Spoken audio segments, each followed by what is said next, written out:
would like to call the August 23rd, 2023 regular board meeting of the Fenton Community High School District 100 Board to order. May I have a roll call? Figueroa. Here. Goodrich. Here. Cade. Here. Kovac. Present. Lewis. Here. Radzinski. Here. Rago. Here. Please join me in reciting the Pledge of Allegiance. Pledge of allegiance to the flag of the United States of America and to the republic for which it stands, one nation, under God, indivisible, with liberty and justice for all.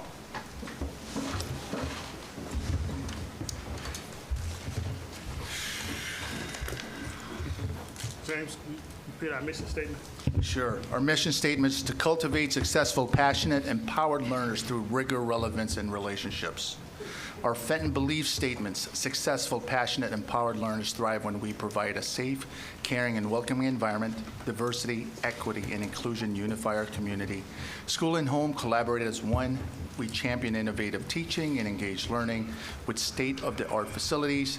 We infuse social and emotional learning into academics and culture. We prepare students to fulfill their civic responsibility. We immerse students in authentic life experiences. The Bison Way. Students and adults at Fenton High School create a safe, caring, empathetic environment where we believe in each other, respect diversity, communicate openly, grow together, and hold each other to high expectations to become the leaders and innovators of the future. Karen, do we have any public comments? Yes, we do. As a reminder, public comments are limited to 3 minutes per speaker, with the overall limit this evening of 30 minutes.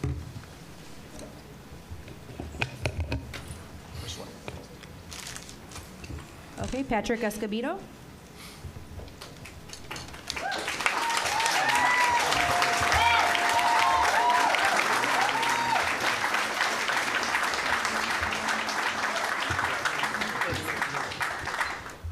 Before I begin speaking this evening, I just want to point out and ask that the stated board policy posted on the website actually allots 5 minutes per speaker. Is that stated printed board policy still in effect? 3 minutes. President Lewis and members of the Board of Education, my name is Patrick Escobedo. I student taught at Fenton in the spring of 2004, and I'm in my 19th year of teaching here in our English department. Like all of my fellow teachers, I love the amazing students and community we have here. But I come to you tonight as president of the Fenton Education Association on behalf of our entire association, who have been working without a contract now for more than a week, to urge this board to correct the course of these negotiations while there is still time. For the last several months, the board has responded to public comments with a statement that says, in regard to contract negotiations, we want to make sure Fenton has a fiscally responsible budget so we can continue to provide our students with robust academic and extracurricular programs. We are cognizant of our fiduciary duty to the taxpayers of Bensenville and Wooddale, and we have great teachers here at Fenton. We will continue to support our teachers by competitive compensation that's fair on both sides. I'm here tonight to tell you that the FEA agrees with you. You see, we also support robust academic programming, which is why we are fighting to keep our Bison Orange intervention course fully sectioned into contract, revised to be more effective for our most struggling students. We have been told at the table that the Board of Education would consider it, quote, a win to remove the course from the contract, but our students win when they get the academic support that they need. We call on this board to approach our contract negotiations as a time for collaboration for what is best for students, not as a contest with winners and losers. We also know the vital importance of fiduciary responsibility, which is why our salary proposal follows state-recommended best practices that prioritize the financial health of this district, while still making Fenton a destination district that can attract and retain the best teachers. The board wins when the students of Fenton High have the best educators in the building working with them every day to help them grow as learners. And we agree that Fenton has great teachers. We also know that being a great teacher takes time, which is why we will continue to reject the board's demand that we give up our prep time to be assigned to last-minute, mandatory, unpaid subbing assignments. Your great teachers need time to thoughtfully plan and prepare great lessons for our students. They use that prep time to work with colleagues, to contact parents, to give feedback, to grade, plan, and assess, and to work with students, most important of all. We have been told that taking away this precious time would be another win for the board, but the FVA believes the board wins when the students at Fenton get the best education from teachers who have been given time to plan and prepare thoughtfully. In closing, I think it is important to acknowledge how critical this situation is becoming. Nobody wants a strike. The teachers and students want to be in the classroom doing the wonderful magic that is education. The parents and community members who elected you want their kids in school, and you want that too. That is the most important thing we all agree on. Please take this time and correct the course of these negotiations before it is too late. I thank you for your time, and I thank you for your service.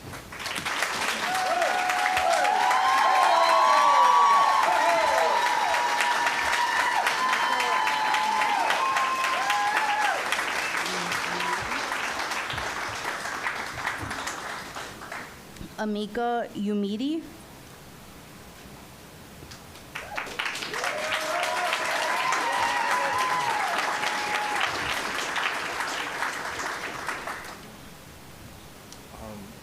Greetings, members of the board. My name is Ameka Umedi. I'm a former student. I'm also the son of Mabel Umedi, who was a previous board member as well. Thank you for this time. I'm going to be extremely brief. I know we have a number of people that would like to speak. My mom wanted me to say specifically that this process occurs often, right? You guys are working in collaboration, teachers and the board. You guys work together on behalf of the students. And as you negotiate, she just wanted you guys to keep that at the forefront of your mind, that this entire process is predicated on doing what's best for the students. We're adults. We have, balancing a budget or any other aspects that we have to take into consideration are obviously important, but at the same time, the students have to come first. I know both sides are willing to make compromises, and I think as long as we keep that perspective in line, that we can solve this issue without any other further discussion. Lastly, as a student, I owe everything to Fenton. Where's Pat? Mr. Escovedo is literally my favorite teacher. I got here right when he started student teaching, and we still have a relationship till today.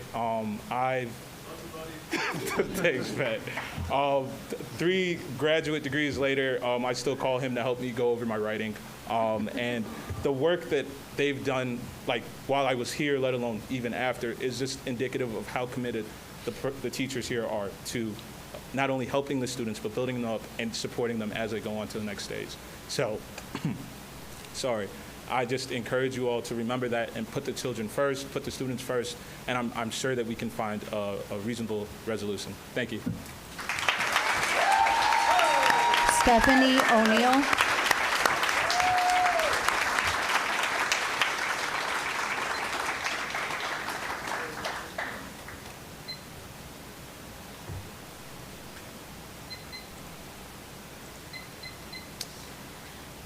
Hello, board. My name is Stephanie O'Neill, formerly Runge, and I graduated Fenton High School in 2011. When I attended Fenton, I was a part of and led so many programs, including the soccer program, basketball, band, marching band, Interact, Student Council, Class Board, NHS, Varsity Club, Math Team, and Speech Team.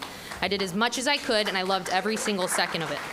After graduation, I earned my chemistry degree with a minor in secondary ed from the University of Illinois, and then my master's soon after that. I'm currently starting my 9th year teaching in District 214 at Buffalo Grove High School. I dreamed of being a teacher my entire life, but it wasn't until my time at Fenton until I truly found my reasons why. As an alumni and current teacher myself, it pains me to hear that Fenton teachers currently are fighting for Tier 2 intervention supports, adequate teacher plan time, salary, and much more within negotiations. Outside of the academics, all of the programs I did at Fenton are ones that teachers did in addition to their job of teaching students in the classroom. Plan time is essential for not only successful classrooms, but also meaningful extracurricular programs. As an example, marching band requires planning for a whole week's worth of camp prior to school starting and 2-hour nightly practices once the school year starts. Speech team took up my entire Saturdays during the seasons, which means it took up my coach's time too. My math teachers would offer study sessions outside of class time for each test, and I would meet regularly with NHS during my lunch. Teachers are already working outside of the school day with prep periods, so decreasing plan time would hands down decrease the success of your extracurricular programs and also your classroom success as well. As a teacher of primarily EL students, a majority of my students are successful because of the Tier 2 supports that are in place for them at my school. We have an academic support class students are enrolled in and tutoring available during all lunches for all students. Eliminating Tier 2 supports here at Fenton will put Fenton students behind their peers their same age due to programs that are available at other schools. Investing in teachers and investing in resources inside the classroom are how you get students to achieve more, not by doing the opposite. When I heard that Fenton teachers were working without a contract, I felt compelled to speak here today for no other reason than to share my story and explain how it all started here at Fenton with the teachers that gave up their time so freely to give me the opportunities that made me the person I am now. There will be fewer stories like mine if there are fewer teachers like the ones at Fenton. Just this past year, I have been witness to the teacher resignation epidemic that is currently facing our country, losing a colleague I worked closely with. I stand proudly with the teachers that still come to work every day here at Fenton to continue to help students despite the extreme stress these negotiations must be causing and despite the lack of support this also shows for them. I'm so lucky to be able to touch the lives of students every day thanks to the teachers that were a part of my story while I was here at Fenton. I plead with the board to give future students that same chance. Please know that the choices you are making will put Fenton students behind other students their same age, and the programs that truly help students thrive inside and outside the classroom will suffer as a result. Thank you.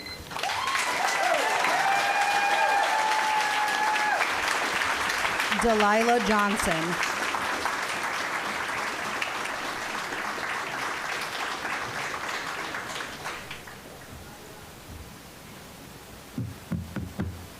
Hello, my name is Delilah Johnson, and I'm a part of the recently graduated class of 2023. As an incredibly involved student during my time at Fenton, I feel as if I am qualified to speak on behalf of my class when I say that a big part of my and other students' successes have been the support of our teachers. Fenton teachers go above and beyond with resources and opportunities to allow their students to succeed. For example, the FHS music department has struggled post-pandemic to uphold their numbers. The program has been growing smaller, yet the music directors have done all they can to continue to uphold the standards for current students. Sarah D. Williams, director of choir, has lost 2 choir classes, yet still continues to help keep choir traditions alive for her students. Garrett George, director of the bands, regularly checks in with his... You cannot mention staff names due to the Board of Education rules and procedures. The director of the bands regularly checks in with the students to see what improvements need to be made to make the band better. These teachers also incorporate leadership roles into their curriculum, giving students opportunities to lead amongst their peers and providing students toolkits for success after high school.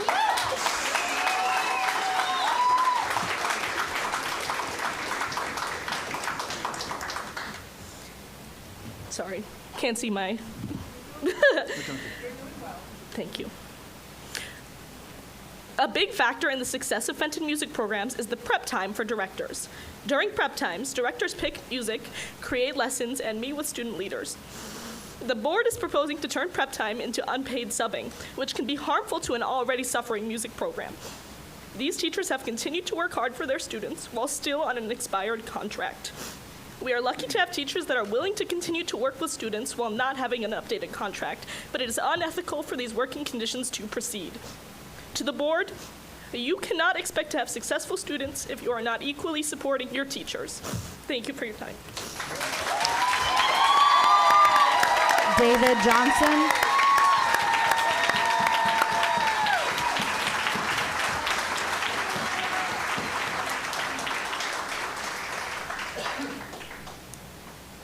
Her dad.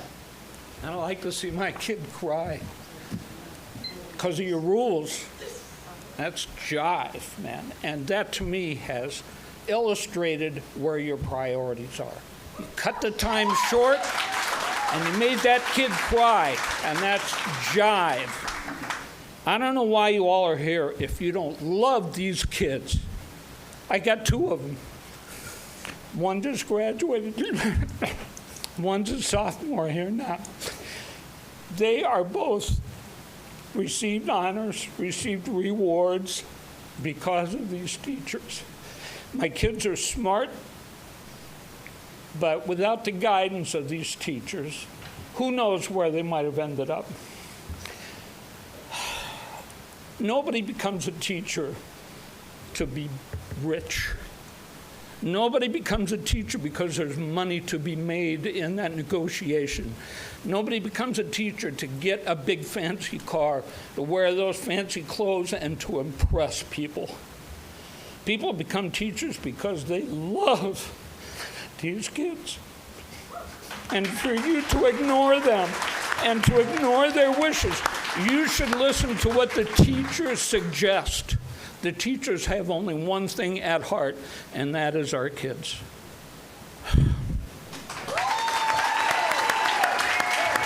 Joseph Puzo.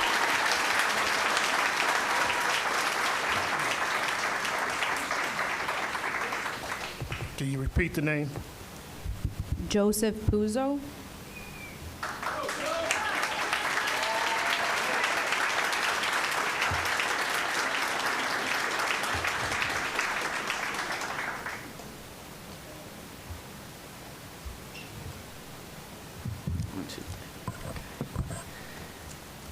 Good evening. My name is Joseph Puzo, and I graduated in 2021.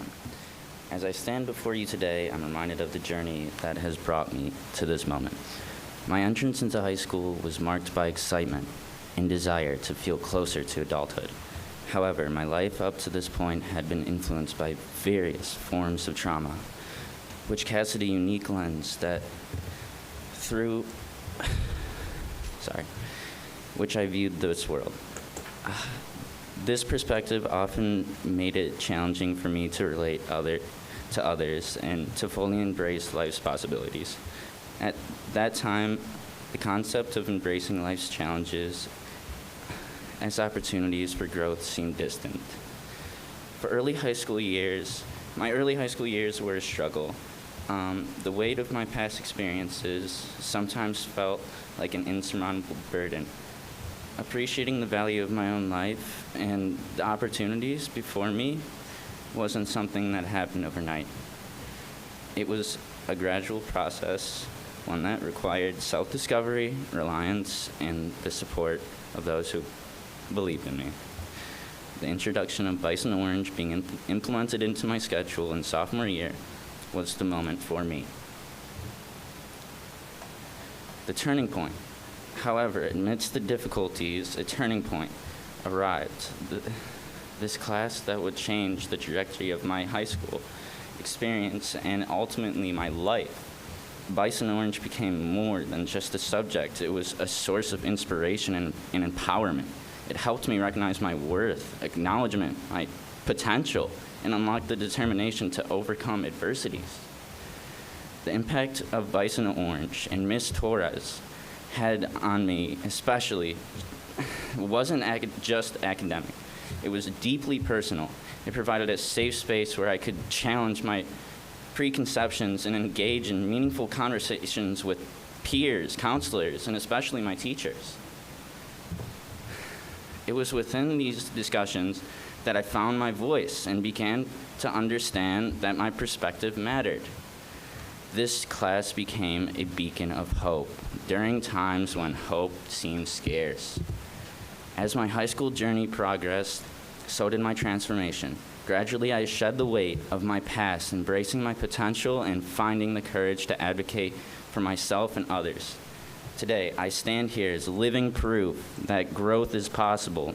Even in the face of adversity, I wouldn't be standing before you, advocating for what is just and logical, if not for the support and guidance of these classes. And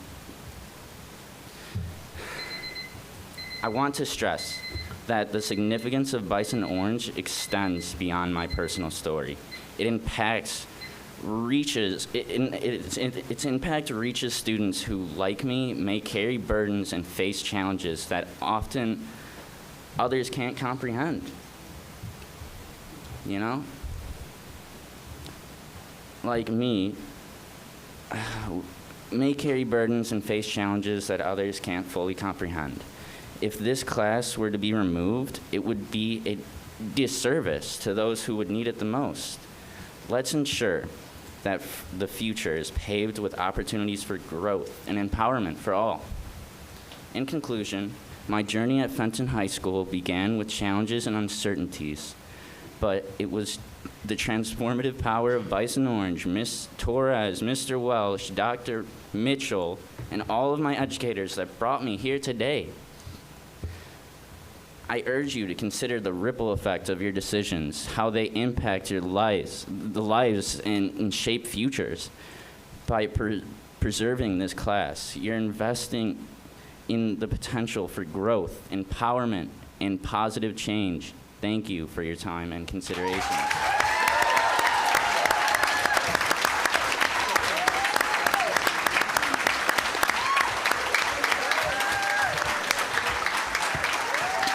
Lori Puzo.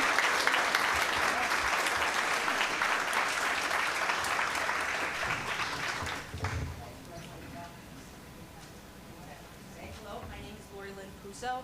I'm a proud Fenton alumni. My husband, his siblings, his mother, and all 4 of our boys have graduated from Fenton. Having this privilege of being part of the Fenton mold has left an indelible mark on our lives. And when we say I'm referring to Fenton High School, I'm referring to the teachers, the counselors, the educators, all that's what makes Fenton. Thanks. I firmly believe that the requests put forth by these educators are entirely justified without being excessive. During our time at Fenton, it was a second home for our kids. It was provide valuable support. It complement what we strive to achieve at home. The dedicated educators and counselors at Fenton have consistently stood by our side. With 4 sons each possessing a unique learning style, Fenton's methodology has enabled them to cultivate successful, essential life skills, even during COVID. I believe that the administration of Fenton always truly stood behind their educators and acknowledged the significance of their skills. In today's educational landscape, teachers must constantly equip themselves to cater to the ever-evolving needs of the students and prepare them for the forthcoming journeys, which in turn enriches our community. This approach encompasses not only continuous academic growth, but also emotional development. In my view, these teachers absolutely merit everything they are requesting. My 13 years as a Fenton mom, I witnessed various programs come and go. The sports program remained untouched. The academic honors flourished. It seems like in administration, when administrators in Illinois are looking to cut costs, majority look at moving curriculums from mental health and behavioral health and well-being programs. Let's just get rid of it. Just dissolve it. Throw it away. No one will notice. That's certainly not the Fenton essence. The Bison Orange team asked Joe and I to come speak about the Bison Orange program because they wanted to remove it from the program. I did not hesitate. I am deeply passionate about ensuring that this program and others related to mental health and well-being are not overlooked or removed due to cost savings. Who's really saving? Certainly not the student. Fenton always offered well-rounded education, and that includes academic and emotional development to prepare our kids for the future and for the community. I am reminded constantly that the positive influence that Ms. Torres and the Bison team had with my son, the support was instrumental in helping him navigate through various aspects of his school life, from ongoing his coursework, fostering social and emotional growth, completing assignments, fostering nurturing environments, equip them with the essential coping mechanisms and strategies to maintain and help his anxiety. I truly believe that if it weren't for the dedicated and guidance provided by Ms. Torres and the Bison Orange team, I cannot fathom where our son or our family would stand today. The impact that we have had on this personal development and our family dynamics is nothing short of transformation. This is why I urge the school board to earnestly consider the value of the program of Bison Orange. Thank you for your consideration. Benji Rodriguez.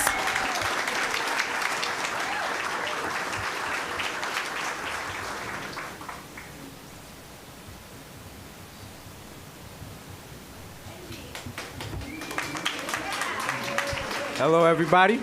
My name is Benji Rodriguez. I graduated here in 2019. And if you had the pleasure to teach me, you know I'm not the brightest. I wasn't the best kid. So with that being said, I just really want to shout out a teacher that really, she really gave me a lot of self-confidence in myself. If it wasn't for Miss Torres, I probably wouldn't have graduated. If it wasn't for Miss Downing, Mr. Welsh, I don't think I forgot about you. If it wasn't for these teachers, man, these people, I wouldn't have graduated. I would have probably still been trying to chase my GED. Probably would have, I don't know, probably would have been in jail or something.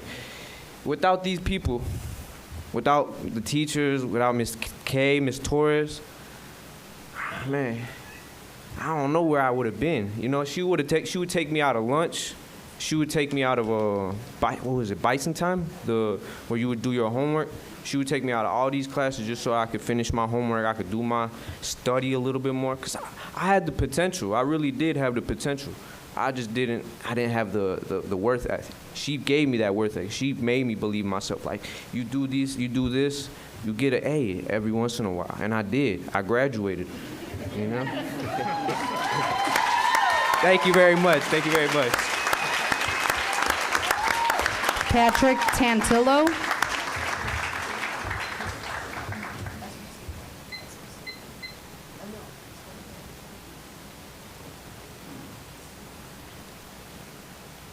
Good evening. My name is Pat Tantillo. I taught English and coached golf at Fenton from 1973 to, until 2007. I thought the Puzo name rang a bell. I agreed to be here tonight. I don't know too much about the specific items being negotiated, but I was on the executive board for most of my stay, and my job was, as head of welfare and ethics, to put the package together to submit to the board. Typically, we had way too many proposals. We tried to pare it down a bit, and we'd actually have the teachers come in and sell it to the community, as it would have to be possibly sold to the board. And we had some touchstones, and one was it reasonable? Did it adhere to the contract? Did it take in the needs of the community and the students as well as the teachers? Was it reasonable? Was it fair? Did it also take in the needs of most of the faculty and not the people who frankly wrote the proposal? So when the people came in to submit it to us, a lot left. They weren't very happy, but we were able to pare the package down to, say, 8 to 10 items. And then, of course, our negotiators would present it to the board. And I guess what I'd like to say is I'd like the board to look at their proposals, I'd like the faculty to look at theirs, I'm sure they have, and check for those touchstones. Are you being reasonable? Does it adhere to the contract? Is it fair? Anyway, I had a heck of a time here at Fenton, and missed teaching. Not enough to sub, but thanks for having me. Michael Manzel.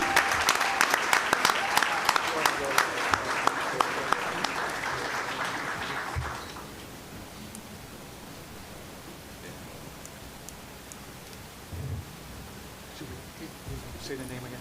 Michael Manzel, or Marzel.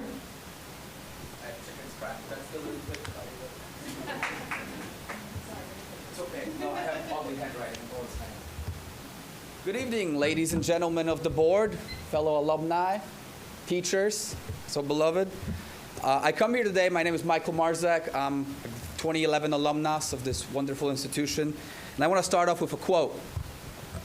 Education, then, beyond all other divides of human origin, is a great equalizer of conditions of men, the balance wheel of the social machinery, by Horace Mann. Education is the reason I stand in front of you today with a smile on my face and joy in my heart. Education is the reason and cause of all of my successes and accomplishments. Education paved the way for the future of the Marzak family.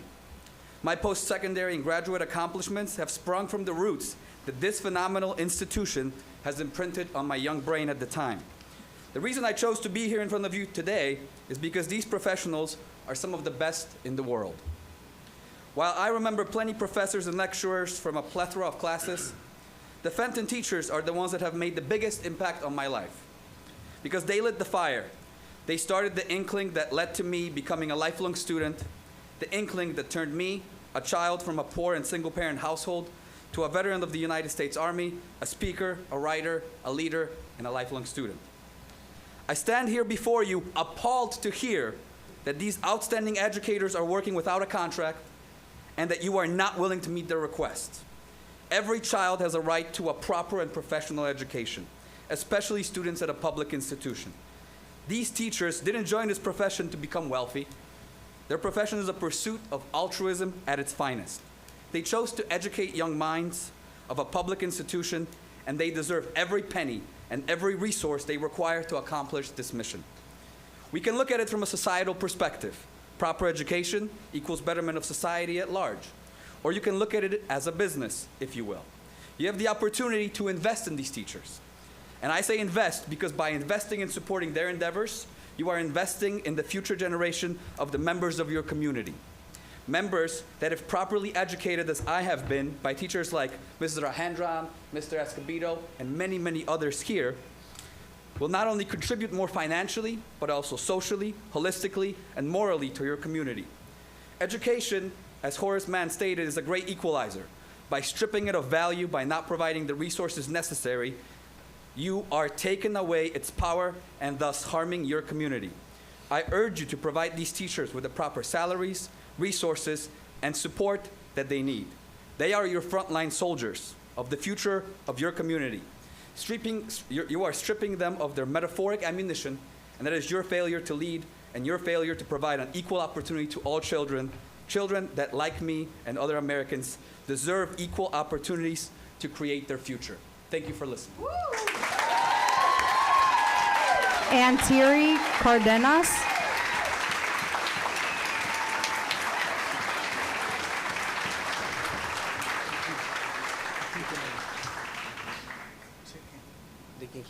Antiri Cardenas, or Anteri?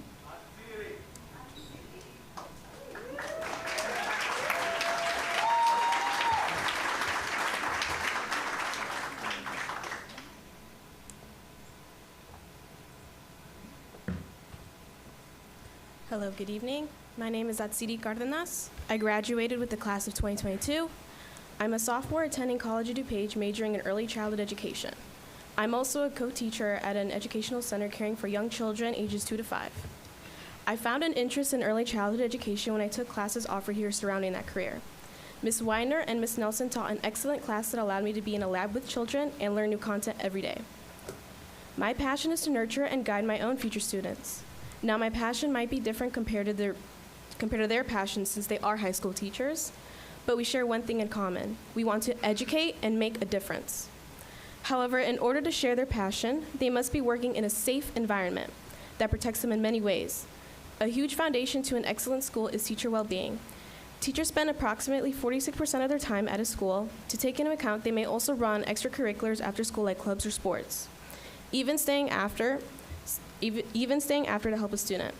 So if teachers are dedicating this time, it is extremely important that they are working under a fair contract, a contract that ensures them a fair pay, a safe environment where these teachers can work collaboratively with everyone for the benefit of these students. Not only that, but to not strip away time that these teachers need in order to gather and plan for the day.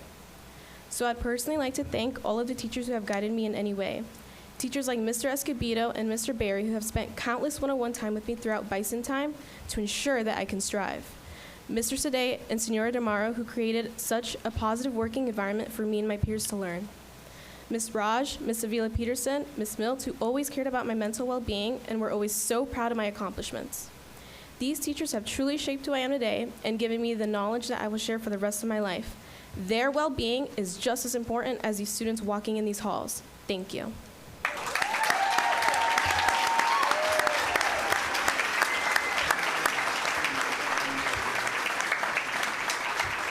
How many more do we have left? We have 4, President Lewis. Keep it going. Jennifer Solecki. I'm sorry if I'm mispronouncing your name.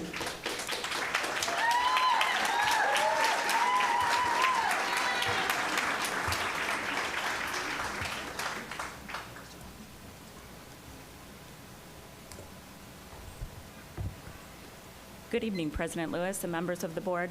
My name is Jennifer Solecki, and I'm a special education teacher here at Fenton High School.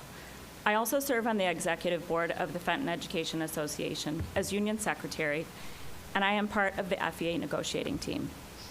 This is my 23rd year here. What has kept me at Fenton are the moments I share with my students in the classroom and the relationships that I have built with my FEA family. I am here tonight to address the board regarding the district proposal to take teacher prep time for unpaid subbing assignments. We have a tentative agreement regarding internal substitution, and we're surprised with the district's latest proposal, including internal subbing that substantially robs us of our planned time without compensation. You probably already know that teachers' work extends far beyond the classroom. Prep time is key to not only planning lessons, but also to engaging in meaningful dialogue with students, parents, and colleagues. In fact, Fenton teachers work on average an additional 9 hours each week, the equivalent of a regular workday. But I must tell you that special ed teachers at Fenton are not the average teacher in that sense. Each has a caseload of at least 16 students who are entitled by law to an annual review meeting. These meetings are held during our prep time, and the reports take hours to write. But even this is not the most impactful contribution to the students we serve. Special ed teachers often use prep time to support the most vulnerable students. Recently, a student of mine in college algebra needed additional time and support on an assessment. I sat with her during my prep time and watched her work and rework a problem, sitting through frustration and the desire to give up until she figured out the answer. This is not the kind of perseverance that is likely to happen in a situation alone in a testing center, which is where she would have gone if I had to serve an unpaid sub position. Supporting her kind of tenacity is exactly what we want to do as educators, but we must be available to our students. In daily prep periods, special ed teachers provide not only academic support to students who seek help with essay writing, research projects, math problems, and more, but also simple reassurances as well as crucial emotional support when they are in crisis. We help students of all ability levels understand consequences and coach them to take steps to advocate for themselves. These things do not happen in the classroom alone. They take one-to-one time. It costs nothing to support students in this way, but to them it is invaluable.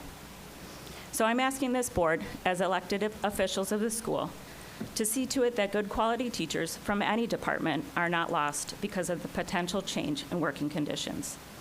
It is not only special education teachers who do a variety of specialized things with their time. Please send the message, in actions and not just words, that you truly value Fenton teachers. Thank you for your time and for your service.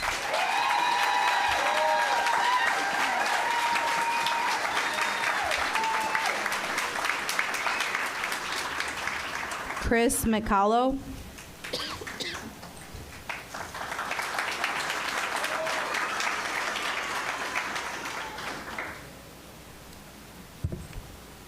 Good evening, board. My name is Chris McCullough. I'm a resident of Bensonville, and I served on the Bensonville School Board of Education for 4 years, 2 of those years as president of the board. I also serve as a faculty member at a large institution in Chicago where I teach pre-service teacher education courses and courses focused on leadership at the building level and the district level.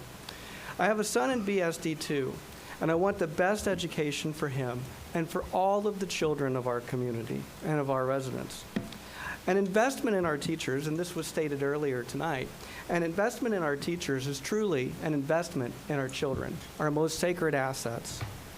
Collective bargaining negotiations for our teachers impact students and communities significantly. I've been through the process myself, and I know how educative it can be.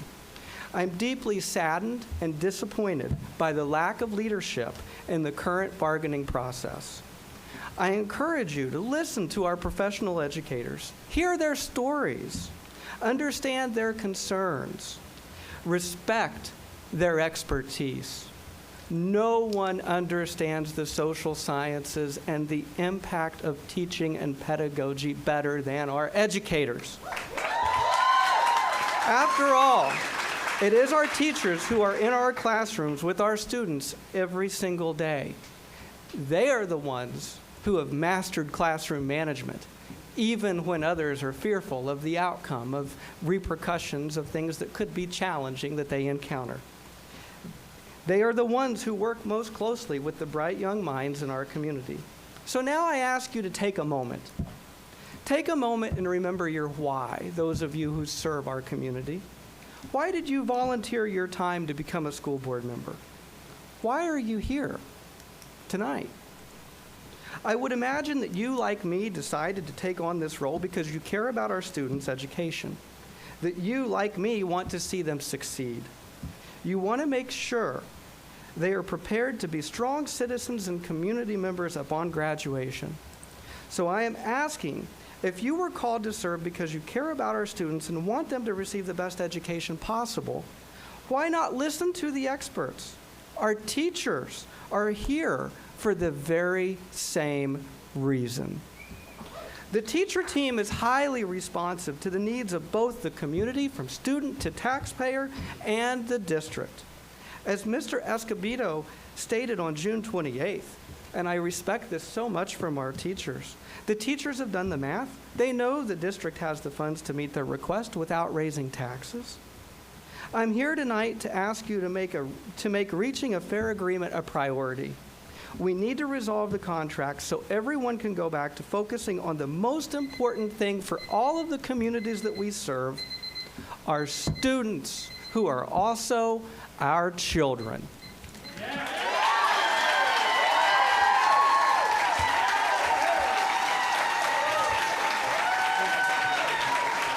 Brittany Bo Welmers.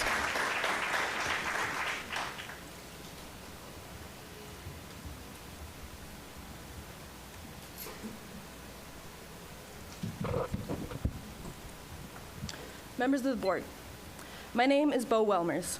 I am a 25-year member of the community, a former resident of Wooddale and current resident of Bensonville, a proud 2012 graduate of FHS. I use the he, him pronouns, and I'm very upset. When I arrived at Fenton in 2009, I was not in good shape. My high school years were some of the darkest of my life, and I'm not good at asking for help. I was even worse back then. But because the district hired strong educators, I was supported. They were the trellis that allowed me to grow, often in spite of myself, towards the sun. Many times in my 4 years at Fenton, I had a teacher there to support me at the level I needed and the level I would accept. And it's time for me to return the favor. Per the board's mission statement, said already tonight, the mission of Fenton High School is to cultivate successful, passionate, empowered learners through rigor, relevance, and relationships. And yet, per the FEA, the board is asking teachers to accept a contract that would increase class sizes, give teachers less power in school committees, cut their planning time via unpaid subbing, and cut support classes with students with higher needs. Further, the board's salary proposals are far below what comparable districts offer. I simply do not see how our teachers are going to create successful, passionate, empowered learners when you force them to stretch a salary that is already insufficient by moving their planning time to outside of school hours so that you can make them sub for free. Education is the foundation upon which a strong community is built, and teachers are the scaffolding. That scaffolding is held together through the wildest times in recent memory, and this is how you would like to repay them. Shame on you. Let me find my spot. I know that I was not the only kid that walked in Fenton's halls that was going through the darkest times of their life. And I am far from the only person that received the kind of support that only a properly supported teacher can provide. Do your part to keep the burgeoning members of this community growing, sometimes in spite of themselves, towards the sun. Fix this contract immediately. Thank you.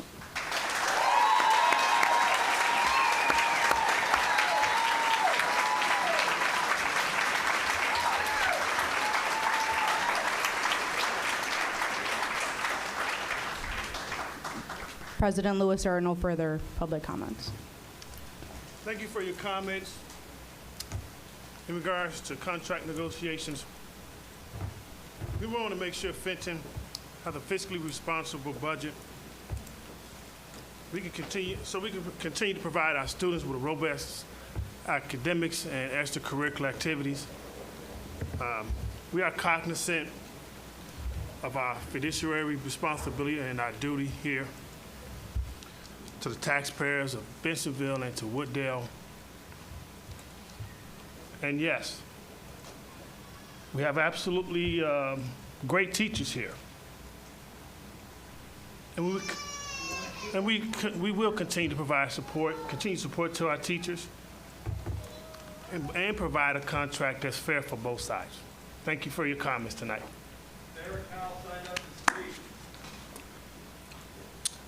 Next item, recognition. Sam? They have a speaker. One other person signed up. Huh? Looks like one other person signed up. Yeah. My name is Sarah Cowell-Moore. It's fine, that's fine. It's fine. Go ahead. Good evening. My name is Sarah Cowell-Moore, and Fenton High School runs deep in my family. While our roots are short, they are mighty. My brother Adam graduated in May of 2005. He was a wrestler, played volleyball, and Fenton Bison football is where he found his people, his passion, and his drive that he's turned into a career. I graduated in May of 2006, was involved in band, choir, theater, speech. The music department was a space where I gained my best friends, honed my craft of playing the flute, and earned lifelong colleagues. Theater and speech is why I'm able to stand here before you tonight to deliver this message with the confidence and passion that Nicole Hendricks, Mike Mitchell, Melissa Rausch, and Patrick Escobedo instilled in me. My mom, Debbie, was a band booster president for 5 years and a force to be reckoned with. She was also a huge supporter of anything that we did. After our dad passed in 2000, she dove headfirst to making sure that we were loved and supported, and that additional support came at the help of Fenton activities. You could always see her at football games, videotaping Adam during the fields on the quarters, and with me in the band during halftime. He still has the picture with her on his senior football night on his fridge to this day. In October 2006, our mom died and the world stopped. Not just our world, but everyone's world in ways that we didn't expect. Mike Mitchell canceled play practice the day of her wake for the theater department to come and pay their respects. Teachers, past, present, retired, administrators, principals, all came to pay their respects. Fenton 100 teachers showed up for us, and in return, we took all of the money that was donated to our family and turned it into the Deborah L. Cowell Memorial Scholarship in 2007 that helped support one four-year band member and one four-year choir member to study higher education. Now my brother is taking the skills that he learned from the coaches here and is coaching his own high school team in Indiana, as well as developing his own training program. I have studied music, played in some of the most beautiful concert halls in the Midwest, and I have even been working with the very Fenton speech teammates and coaches that have come up with me and connected me back to this school again. The teachers deserve our support because in my darkest days, they have supported the Cowell family, and we stand with them today, tonight, and always. I'm here with no horse in this race, no kid at the school, just teachers who have become friends and the drive to support the next generation of students who I've watched grow up. Students who I've worked with through speech have come through and gone on to do great things, and those great things can only continue when those things are done with a fair contract, and the hardworking teachers of District 100 deserve it.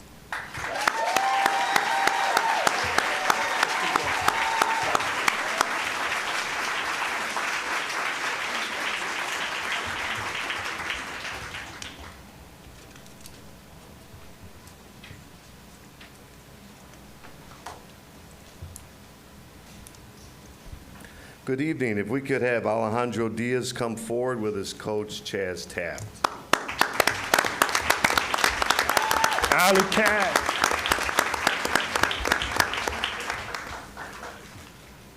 Okay, Alejandro, you and I have next game, just so you know. Okay, when this is over, okay? All right. Okay. Anyway, we want to honor Alejandro here today for his Class 3A All-State Honorable Mention honor.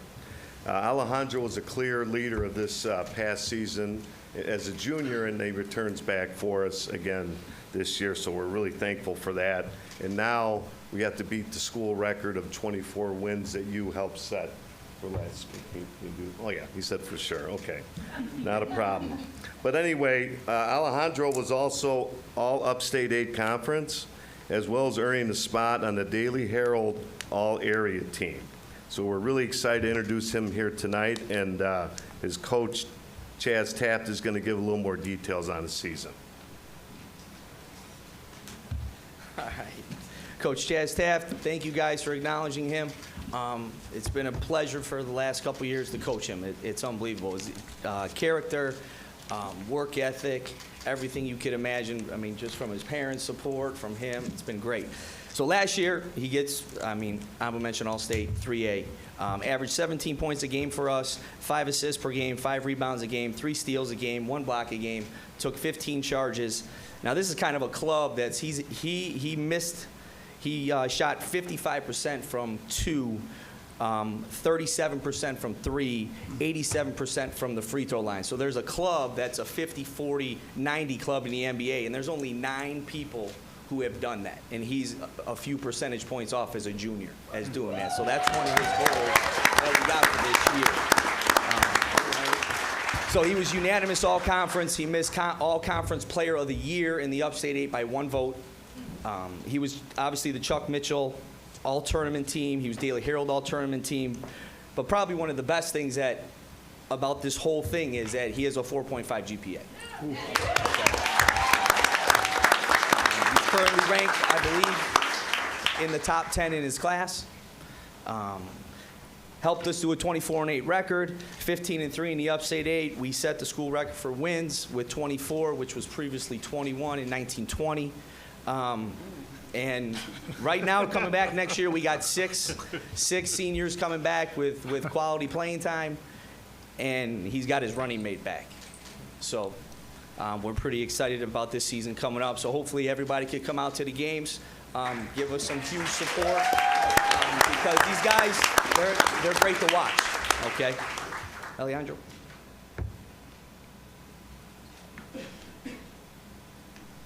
So I'd just like to give a quick thank you to my parents for putting the time, effort, and money into me.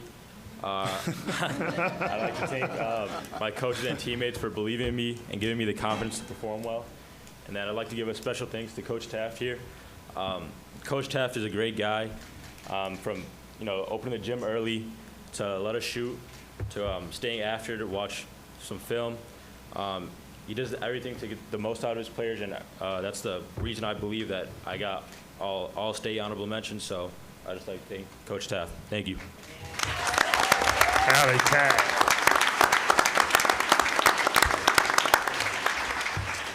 Okay, we're going to take a picture right up front here. Family, if you'd like to be in the picture or take a picture also, feel free to come up.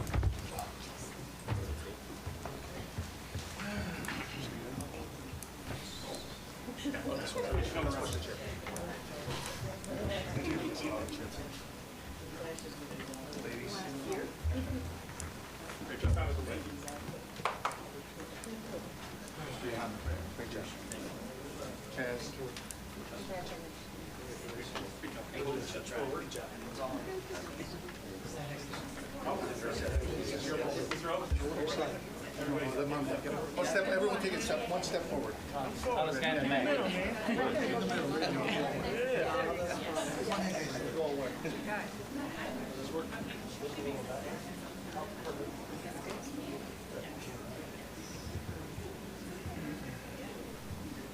You want to be in the picture, sir? No, I'm good. Okay.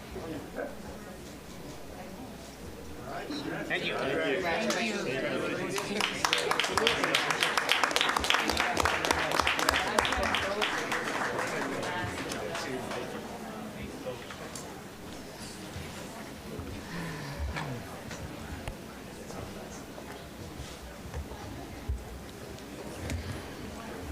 Our next item.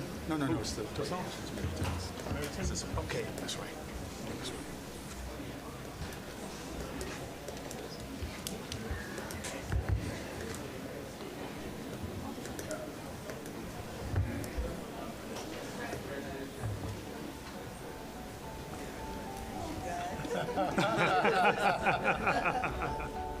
A little louder. Hi, Mary.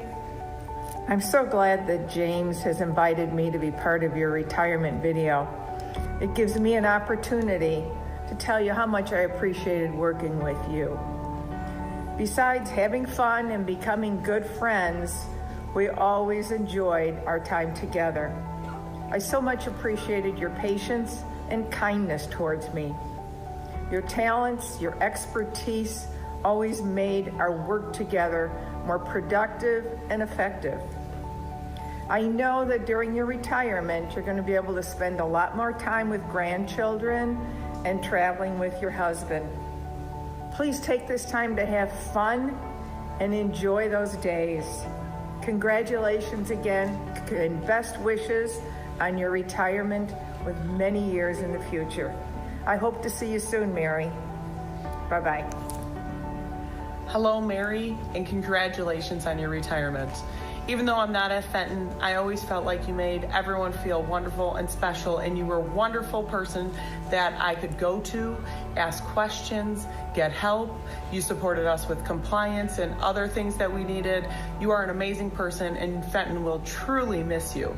But congratulations on your retirement, and keep in touch. Hi, Mary. I want to wish you all the best.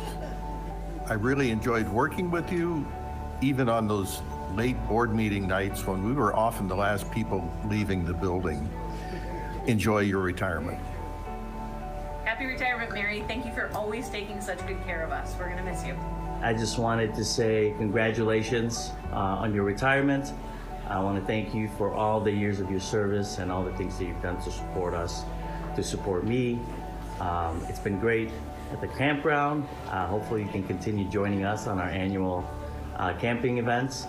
But I wish you the best. I hope you enjoy the next chapter of your life, and keep in touch. You're always a bison. We love you. Hey Mary, you made it. Congratulations on your retirement. Hope you get to enjoy yourself. Thanks for everything you did for us. Mary, I just want to say congratulations on your retirement. Thank you so much for all of your work in the Fenton community. We appreciate all that you've done for us over the years. I just want to wish you a wonderful time with your family and your friends. God bless. Hi, Mary. It's been great working with you for these past 8 years. I wish you all the best in retirement, and I look forward to joining you soon. Take care. See you soon. Congratulations on your retirement, Mary. I have fond memories of us working together, for your support, professionalism, and just a superior character.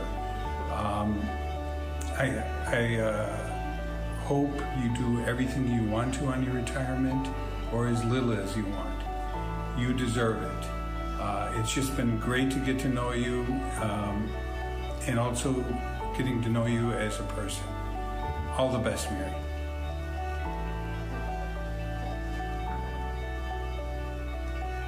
Happy retirement! Miss you. Enjoy your forever vacation. Enjoy your grandbaby. Enjoy your vacations. Hi, Mary. Just wanted to give you a quick shout out and thank you for all your years of service here at Fenton. Thank you personally for all the times you've helped me along the way, whether it was when I was an assistant superintendent for HR or currently as principal. You've always been there and always helped me figure out whatever I need to figure out. And you've done it in such a nice manner. And we've had a good friendship over these years, and I want to wish you the best in retirement, whatever you choose to do. I've got some pictures behind me. Maybe you go to Florida at least, and just enjoy yourself and really enjoy your retirement moving forward. Thank you again. Hi, Mary. Happy retirement. Thanks for all you do. We'll miss you.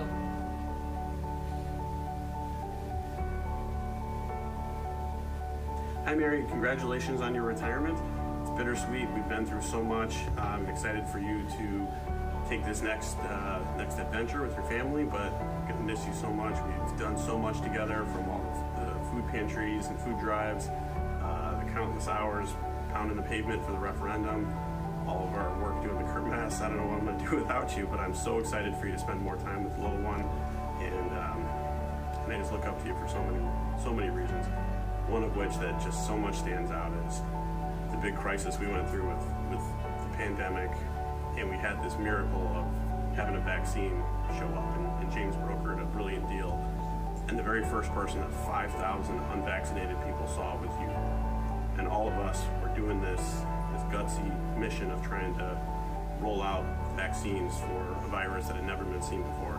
and you were the very first person that all of us who were unvaccinated and potentially at risk, you were the first person to welcome people into the building, and just so fearless. And I look up to you for that. So thank you for everything you've done, and I can't wait to hear of all the great adventures you go on.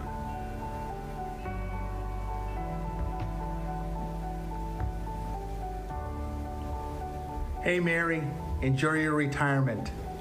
Enjoy your growing family and your travels. I'm going to miss you so much. We had so much fun these last 8 years. Our journey together was filled with laughter, ups and downs, and so many accomplishments. Thank you for being you, an authentic, energetic, and caring individual. Thank you for loving and supporting our Fenton students, staff, parents, community members, Board of Education, and administrators. Thank you for walking by my side and giving me a kick in the butt when I needed it. You are the best. Big hug. Te amo mucho. Ciao, Bella. Ciao, Mary.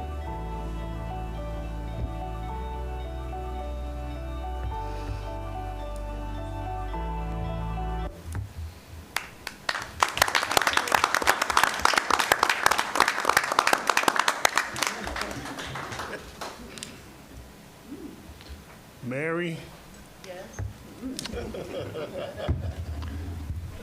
Gosh, when I first came on as a board member, I think I spoke to you, I don't know how many times in those first 3 months. And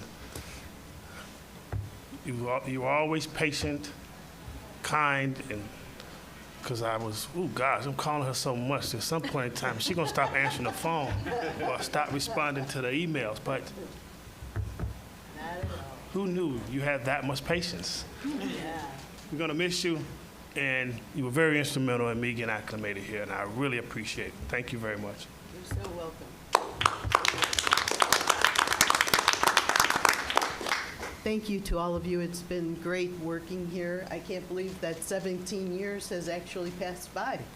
So it's, you know, I've had great growth while I was here, like I said, starting in special ed, and then going into HR, and then in the current position that I'm at right now, and it's been wonderful.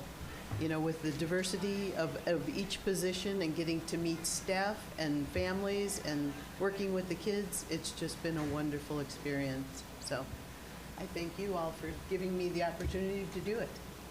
So, Well, we're really going to miss you. We're going to miss you.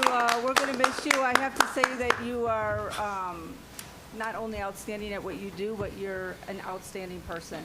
You always are, have a sunshiny personality, but you know exactly what you're doing all the time. We know that when you're around that things are going to get done. And so you're truly, truly going to be missed, not only as a person, but as an employee. thank you so much. I will miss everybody. I can guarantee that. But I'll be in touch. Well, have a great time on your trip to Italy. Oh, that was last year. This year's Greece. On your trip to Greece, well, send pictures, send pictures. Talking about going to Greece. Thank you, Mary. And my time, it was difficult because it was a transition. And I believe I was the most that need more help because I was constantly lost and I don't even know how to get my password. And I'm be honest, and I lost it many times. And it doesn't matter how many times I asked Mary. She always answered with a smile. What can I do for you? Yes. And you know, that help is right here in our heart because it was not helping myself, it was helping the kids because we work for them. And I really appreciate what you have done. Thank you. Well, thank you, Mary, for being a wonderful person and always smiling, even when we were here till midnight. You were right here, and it's an honor to have met you and worked with you. And you dress amazing. Mary, don't know if you remember the first time I met you was during the vaccine bits. Last one. Leo dragged me in, not kicking and screaming, but, excited. And then if it wasn't for you helping with the process of getting here onto the board, and then being that sounding rock of, questions, comments, and just helping me through all of that, and just being a great person and great administrator. We are definitely going to have big shoes to fill. Yeah. So, and I'm pretty sure the young lady next to you is sizing those up pretty well. But you're going to be very deeply missed, and though our time has been short, it has been wonderful. So thank you. I'm going to keep it short. Thank you. Enjoy retirement. The 2 days of it was great. I'm looking forward to my next one. And have fun, and thank you. That's all I could say is thank you. Well, thanks, and I'm hoping to go longer than 2 days. In fact, IMRF tells me 60 days it has to be, a minimum of 60 days, so that's good. But thank you again, because I know that you're all here for the right reasons. You know what you're doing. Just stay strong and continue the good work. Thank you. Thanks, Mary. Could we take a picture? One last big picture. Rick, we need you on this picture. Jim. Zoe, could you take this picture? Thanks.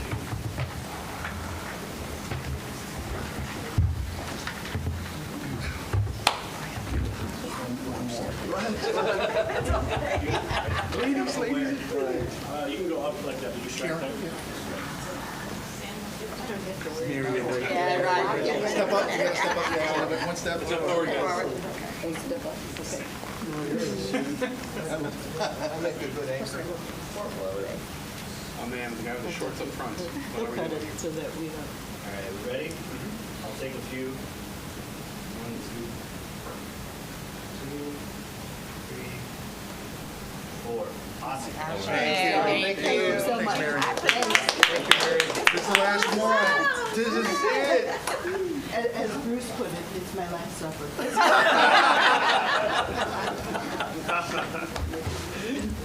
Thank you again, Mary.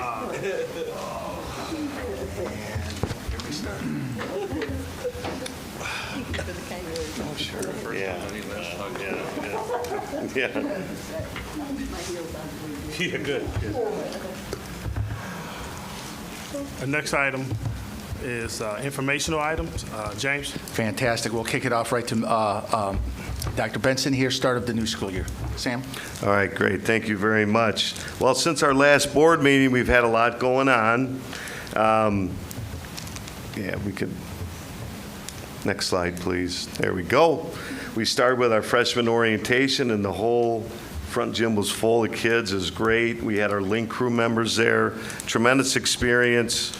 A lot of fun. Thank you to our Link crew sponsors for organizing all this. So that's how we kicked it off. Also that week we had our textbook pickup. Over 1,200 families came through that day. So it was run efficiently, and we got everyone through, ready for the school year. And then, of course, the first day of school was a great success. We had our freshmen come in at 8 o'clock and be able to go through their schedules. And then the rest of the building came in at 10 o'clock. So that was great. Currently, we are right in the midst of what we call our class meetings, where each individual class comes down to the auditorium. We talk about expectations. This year's themes are student ownership, where you own your future. Obviously, the message is different to the seniors because they're now the leaders of the building as opposed to freshmen, so we cater that message depending on what class. Today we had the sophomores who are glad not to be freshmen anymore. So they have a new role to play also. So this year we're doing behavioral type meetings, and then we're going to have another set of meetings mainly on academic supports and academic themes. This week is Spirit Week. As you could see, neon is today, and so I'm really excited about that. Tomorrow is Sports Day. That'll be a little less flamboyant than today, probably. But, and then, of course, we're all Bison, so we come back with Bison gear on Friday. The involvement fair is actually tomorrow. We call it involvement fair because we want our kids to get involved in something. And last year, we went right over 70% of our kids were involved in some sort of activity or athletics. And this year, we hope that that goes up even higher. So that's an important day for us. And of course, don't forget our open house, August the 31st, starting at 6:15 and going till 9 o'clock. It's always a well-attended event as parents can come in. We go through sort of what we want to emphasize for this school year, and then they can walk their kids' schedules. We also had a very robust summer school that we previewed at the last board meeting. Here's some numbers here. You could see first session, almost 300 students. And second session, we had less offerings, and as you can see, less students. But overall, over 400 credits were earned this summer, which is a tremendous way for kids to get caught up or to get ahead or whatever their purpose was for coming in this summer. So another great summer is we pretty much have school year round here if you think about it. And we want to continue that tradition for those that need it. That's a lot of data there, and I'm not going to take a ton of time, but basically, as you can see, we broke down the credits and what we're looking at as far as obviously heavy emphasis on math, which was very successful. Some kids needed more individualized attention this summer, and we're able to receive it. We also have what we call summer matters, like incoming freshmen, literacy and math skills. So that was important that they come in and try to get off to a fresh start. A lot of our kids, they really need that type of instruction, especially if you talk about our multilingual students, just to keep up with working on their speech skills over the summer. So that's an important program for us. And of course, a newcomer, perhaps new to this country, we get them acclimated to what Fenton's all about. They need a little bit more support as they come in. Here's some nice pictures of the first day of school, some high fives, some t-shirts for the students. Our band obviously was playing, and here's one family that came in and we said, hey, can we get a quick picture just to show that it still is a family experience in high school, right? Where we drop off the kids to, especially the freshmen, to a new start. Here's some other pictures that we took. Actually, look at this, day one, here we are actually learning in the classroom. As you can see, some hands-on science activities. And again, we're demonstrating our Bison pride. Thanks, Sam. Just a real quick start of the school year. Our enrollment numbers as of Monday, this will go up and down. But real quickly, ninth graders, big classes here, 396. Our sophomores at 348. Our juniors at 362. And seniors at 343. Students with an IEP, about 213 or almost 15%. Current 504s, these are accommodations at 68 students, 4.5%. LEP or ELL, we are at 26% at 378. That continues to tick up. Current low income count, this is very early. Folks still have to turn in, and folks who are watching, turn in your free and reduced lunch forms. We're at 772 at 53.2%. And our current count for our students that go attend TCD is 104. Current enrollment right now is a total of 1449. It's continued to decrease slowly. We are calculating 5 years from now, we will be in the 1300s. Okay, so it's something to keep an eye on. Number of teachers, 113. SEIU, there's 13. These are our custodians and maintenance and grounds folks. Our FLOS, our TAs, our secretaries, our security guards. There's 28 of them. Bus drivers at 18, at will at 17, and administrators at 14. So once again, we'll keep you up with the demographics. I'll pass this on to Kate with new teachers orientation. All right, we had our new teacher orientation. This is one of my favorite parts of the year. We have a great new class of incoming staff. So there are 7 new teachers, 1 new administrator, and then we also have, you can see up there, Duke Novak, who filled in for FMLA last year and then was hired on. So he was kind of like a halfway new teacher, but wanted to be a part of the orientation, which was great. So they were in for 3 half days, and it's really great. We have a lot of administrators and teachers, teacher leaders in the building, students come in to work with our new staff. John Aguilar, who many of you know, we did the community tour again, so they got to drive around and see kind of the big highlights of Bensonville and Wooddale, which they really enjoyed. And John, it's really like the architectural boat tour. Like, he gives them all the history that you never knew. And so it's a great experience. And then, of course, they have some time to work in their classrooms, get to know their peers. So it's it's one of the best groups of new teachers that we've had. I mean, really, really strong group. So we're excited about them. Where do we get access to that architectural tour? I know. Well, maybe it'll have to be some sort of a raffle or something. But yeah, it's quite something. So we'll figure out a way to get that. I'm okay with the raffle as long as it's stacked in my favor. So all right, I'll work on that. Are any of the teachers, new teachers, residents of the community, or they? Let me go back. Let me run through my head. I don't know that anyone. Go to the first picture, Jim. Is a resident of the community. No, I don't think so. That guy on the far right is. Yeah. One of the things that's kind of unique about this group of teachers is that we have one teacher who's a brand new teacher, but most of them come with some experience, so that's nice. A lot of times we have a lot of brand new teachers. Alexa Flores is a brand new EL teacher, but it really is a group that comes with some nice experience. How many of our teachers currently are actual Bensonville or Wooddale residents? That I don't know off the top of my head.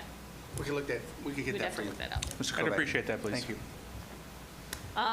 So then we kicked off the year following new teacher orientation with 2 staff institute days. So on Monday, August 14th, we had our certified staff come back, and then on Tuesday, August 15th, we have the entire staff come back. So it's really nice to get everybody together to set the tone for the year. So a couple of things that we're focusing on this year, as Sam talked about, our big themes are student supports and student ownership. So we talked a lot about the academic supports that many teachers and specialists came in over the summer to really work on these supports, things that we already had to build up.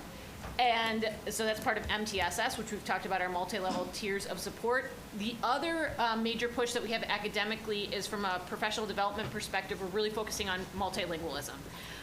As James pointed out, we have 26% of our kids who are labeled as English language learners at Fenton, but we know that that number is much higher, the number of students that speak a different language at home. So we're really focusing on that with our teachers this year. So we're going to continue with culturally responsive practices, as some of you read over the summer. We're going to continue learning from that book throughout the year, but then we're also going to be focusing on a book called the ELL Teacher's Toolbox. So we're going to be talking about this with our instructional coaches. They're going to lead some training. We'll talk about it in department meetings, our teacher-led PD, and our institute days. But we really want to make sure that we understand and continue to understand that multilingualism is really an asset that our students are bringing with them, and to make sure that we can offer the proper supports as our EL numbers grow. So we're really excited to delve into that work.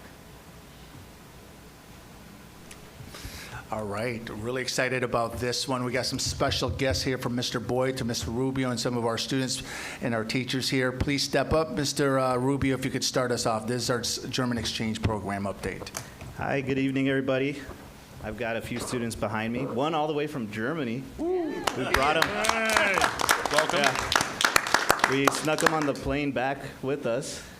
No, just kidding. He's here enjoying his fall semester. So I've got a short video that I'll have Dr. Batson play in a bit. As you know, thanks to the support of you as board members, as well as a generous donation from the Bensonville Foundation, this past June, Fenton was able to send 20 students, 3 teachers, and myself to Rottweil, a rural town in southern Germany by the Swiss border, for the trip of a lifetime. The video you're about to see shows many of the highlights from the trip, but before we play it, I wanted to thank you genuinely in person for enabling us to pull off this experience for our students. So thank you, Fenton Board of Education, for supporting such a meaningful endeavor. Thank you, Mr. Antenko and Dr. Benson and the Fenton administration for empowering me to plan it and make the opportunity a reality for our students. Thank you to the teachers and staff who donated to our kids' fundraising efforts in the spring. Thank you especially to Melissa Rausch, Candice D'Amato, and Alexis Herrera, who were the best and most balanced team of adult chaperones we could have asked for. Thank you to Mr. Lindsay and Susan Boyd, who who booked all our flights and accommodations and planned a lot of the activities for us. Thank you to the Bensonville Foundation for a generous donation that really made the difference for us. And thank you to our new German families and friends at our partner school, Leibniz Gymnasium, for their overwhelming hospitality. So I think we'll play the video so you can see some highlights, and then I'll say a little bit more, and then I'll let some of the students speak, and it'll be brief. So can we play the video?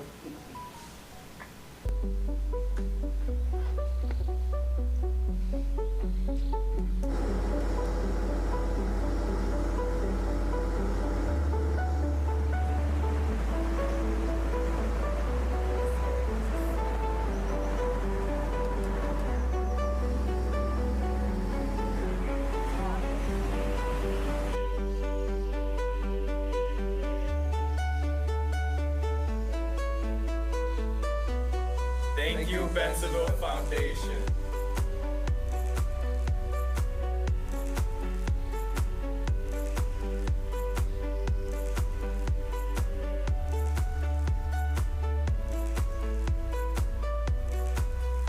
Thank you, Bensonville Foundation.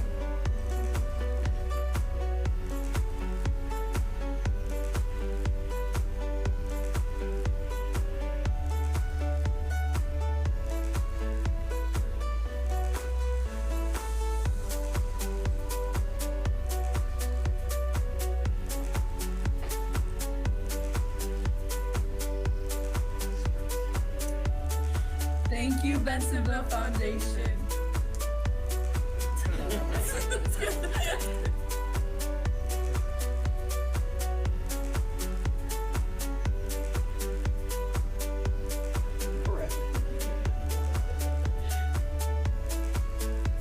Thank you, Bensonville Foundation.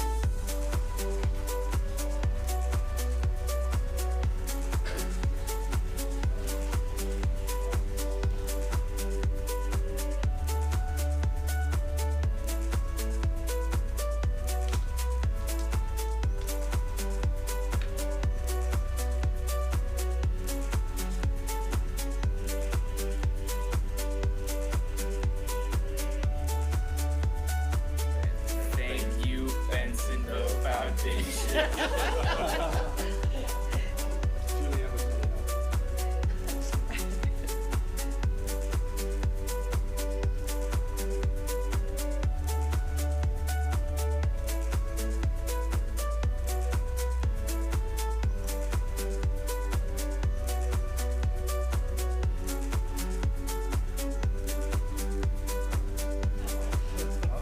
There's some Olympic wrestling going on. USA was 2-0, I think, against Germany, right, Ian? They don't have a wrestling team. I know. He's got 20 pounds on.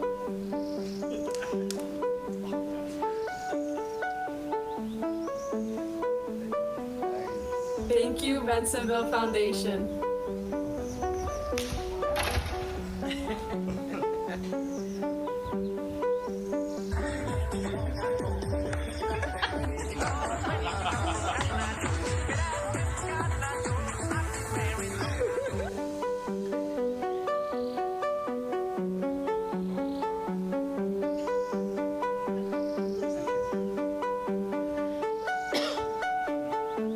Thank you, Bensonville Foundation, for helping us meet our German friends.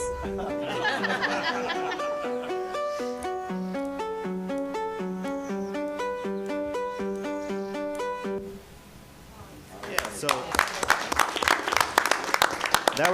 those were just some of the photos. I think the students could have done, there were so many cool photos that couldn't make it on the slideshow.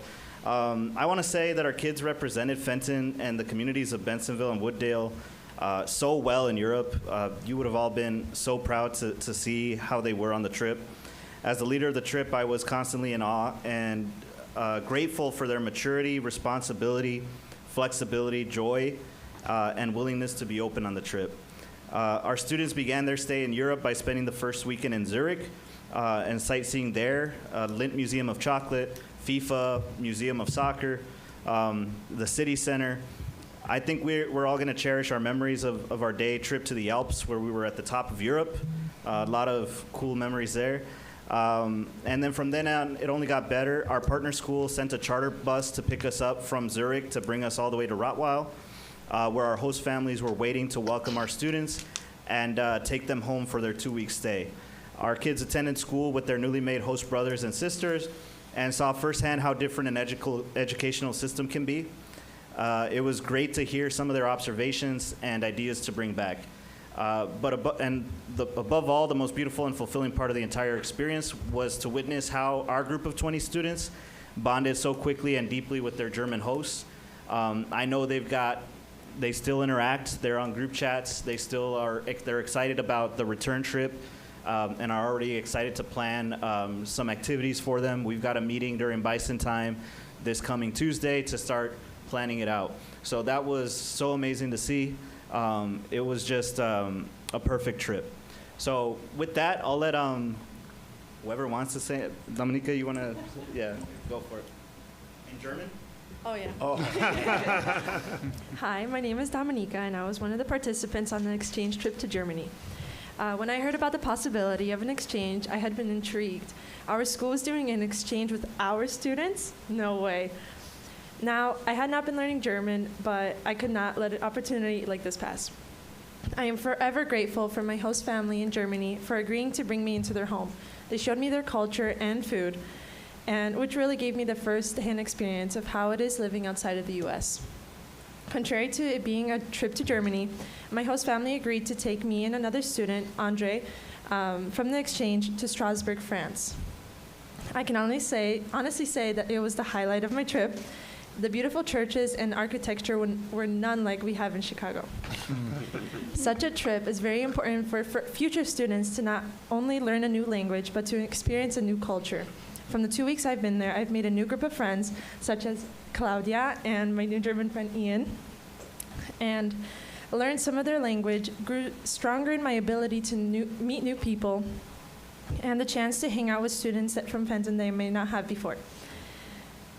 It not only has brought us close with friends in Germany, but it also has brought us closer here at Fenton. Till this day, we are talking in our group chats, like Mr. Rubio said, and we're planning on what we should do in Chicago, and we are all working together to make sure they're going to have the best time here at Fenton and in the States. Thank you. Yeah, so that was our trip. Thank you. Thank you.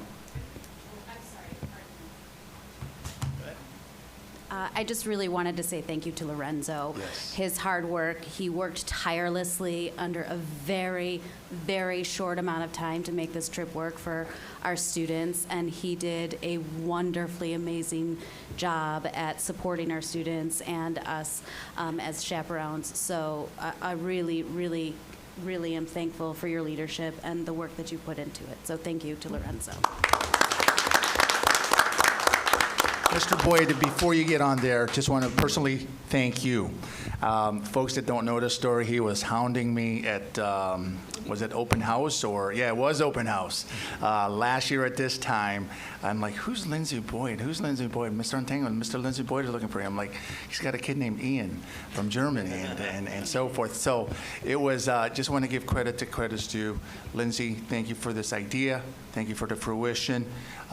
Great idea, and we're going to bear the fruits of all of it. And one more time, Zoe, we call him, he's Mr. Rubio, Lorenzo, but we call him Zoe. Our team calls him Zoe. Zoe, thank you for taking the lead on this. We appreciate it.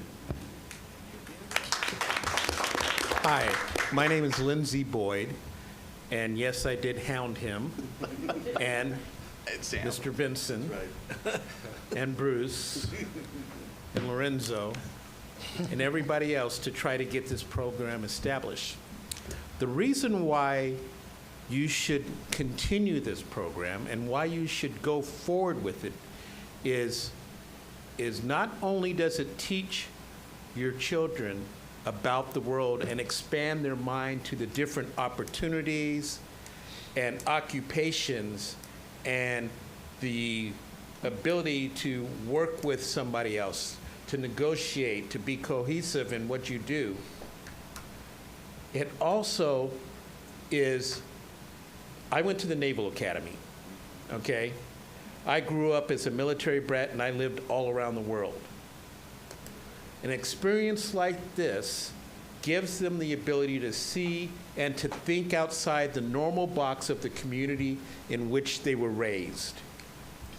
The nice thing about this program that we have, that you have established right now, is not only will you be able to send a group of students to Germany, you'll be able to receive students from Germany here who can still expand the ability of the students here to understand the European framework, the mentality, and some of the other things that go along with that.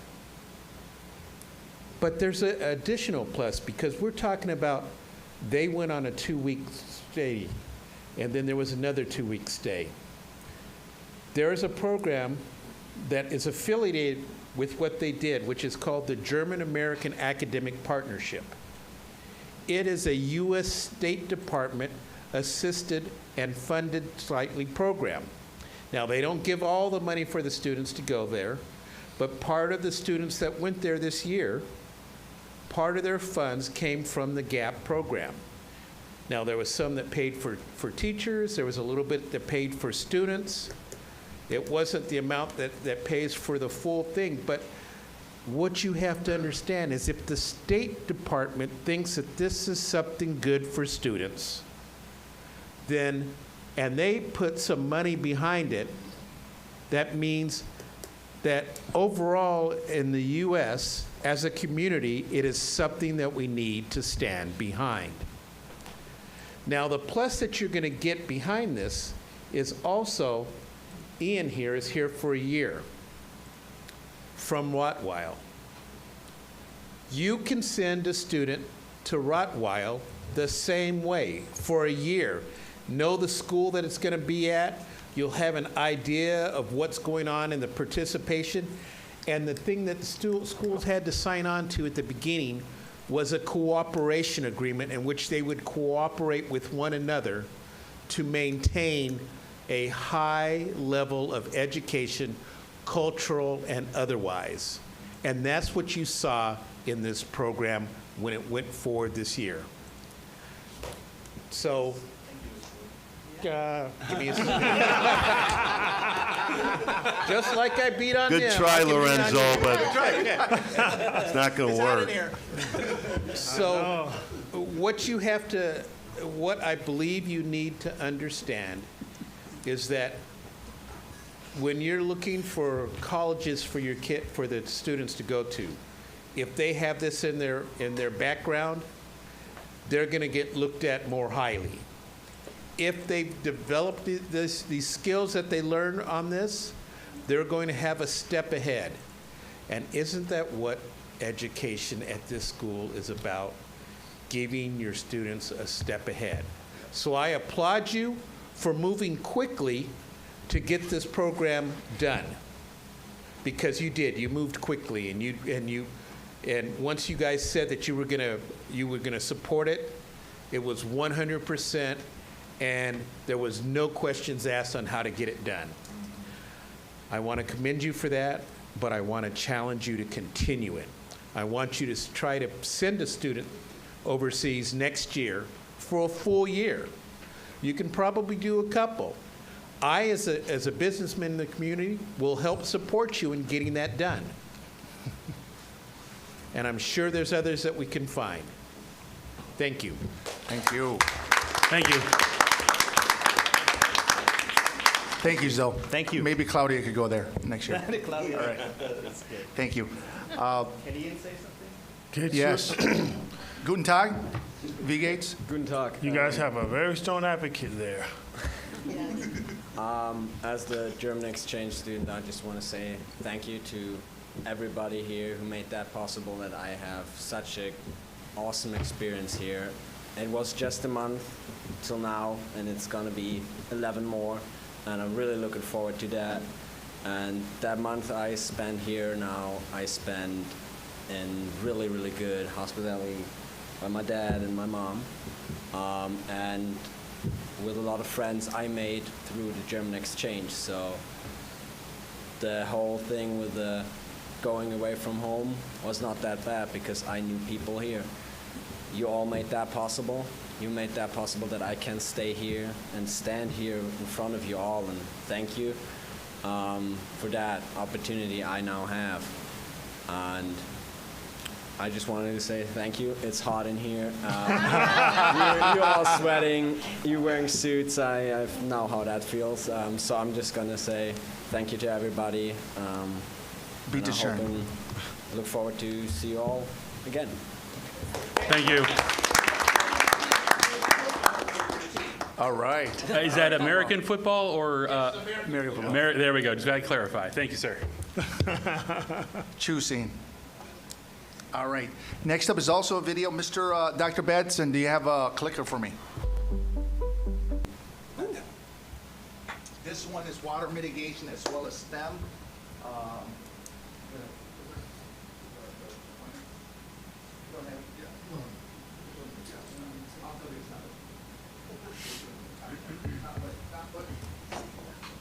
All right. James, could you use the mic up there? So we got a drone video here of our water mitigation. You could tell it's working. See that pond over there? Go ahead, Jim. Water. When is that going to be open for water state? There you go. Just some tidbits, some factoids here. Our water retention will be able to hold 880,000 gallons of water, much bigger than an Olympic-sized swimming pool. There it is right there. As you could see, the turf has been pulled out, old turf. Track and field has been pulled out. We're going to work on both sides of the bleachers.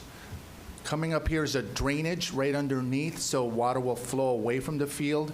Right underneath the track is going to be that slide there. So you see the pipes there, they're 68 inches. It's going to go underground, making sure our fields are dry and into the water tank.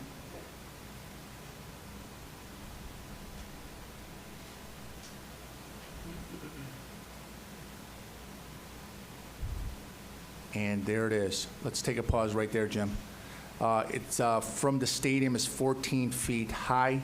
That the water retention on the other side by the baseball, it's about 6 or 7, 8 feet tall there. So the grade is going towards the water tank.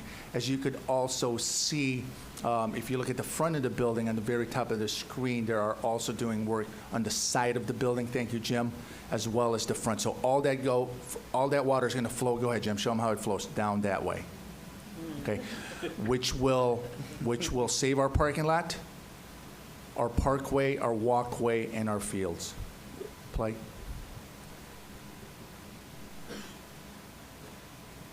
So retention wall, pause right there, Jim.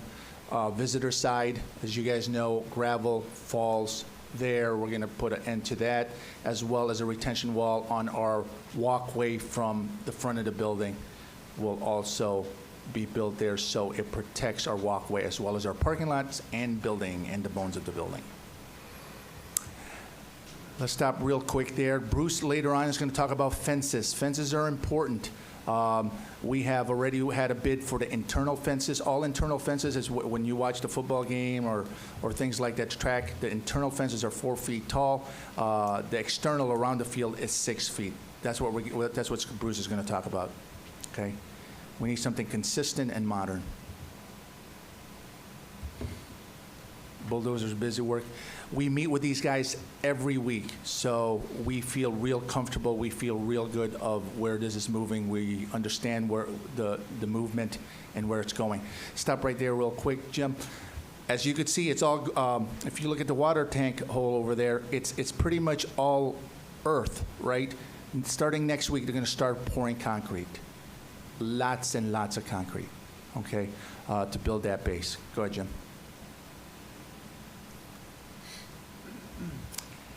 Let's take a pause right there. We're also making sure, so the water retention is right behind the stadium there. So where's that water going to go to?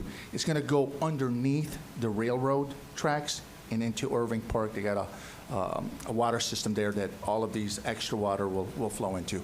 We're trying to build that. They're building the connection as we speak. Okay. That's it. That is it. Next slide. I'll do it from here. So our mantra has been demolition, excavation, and drainage and concrete pouring.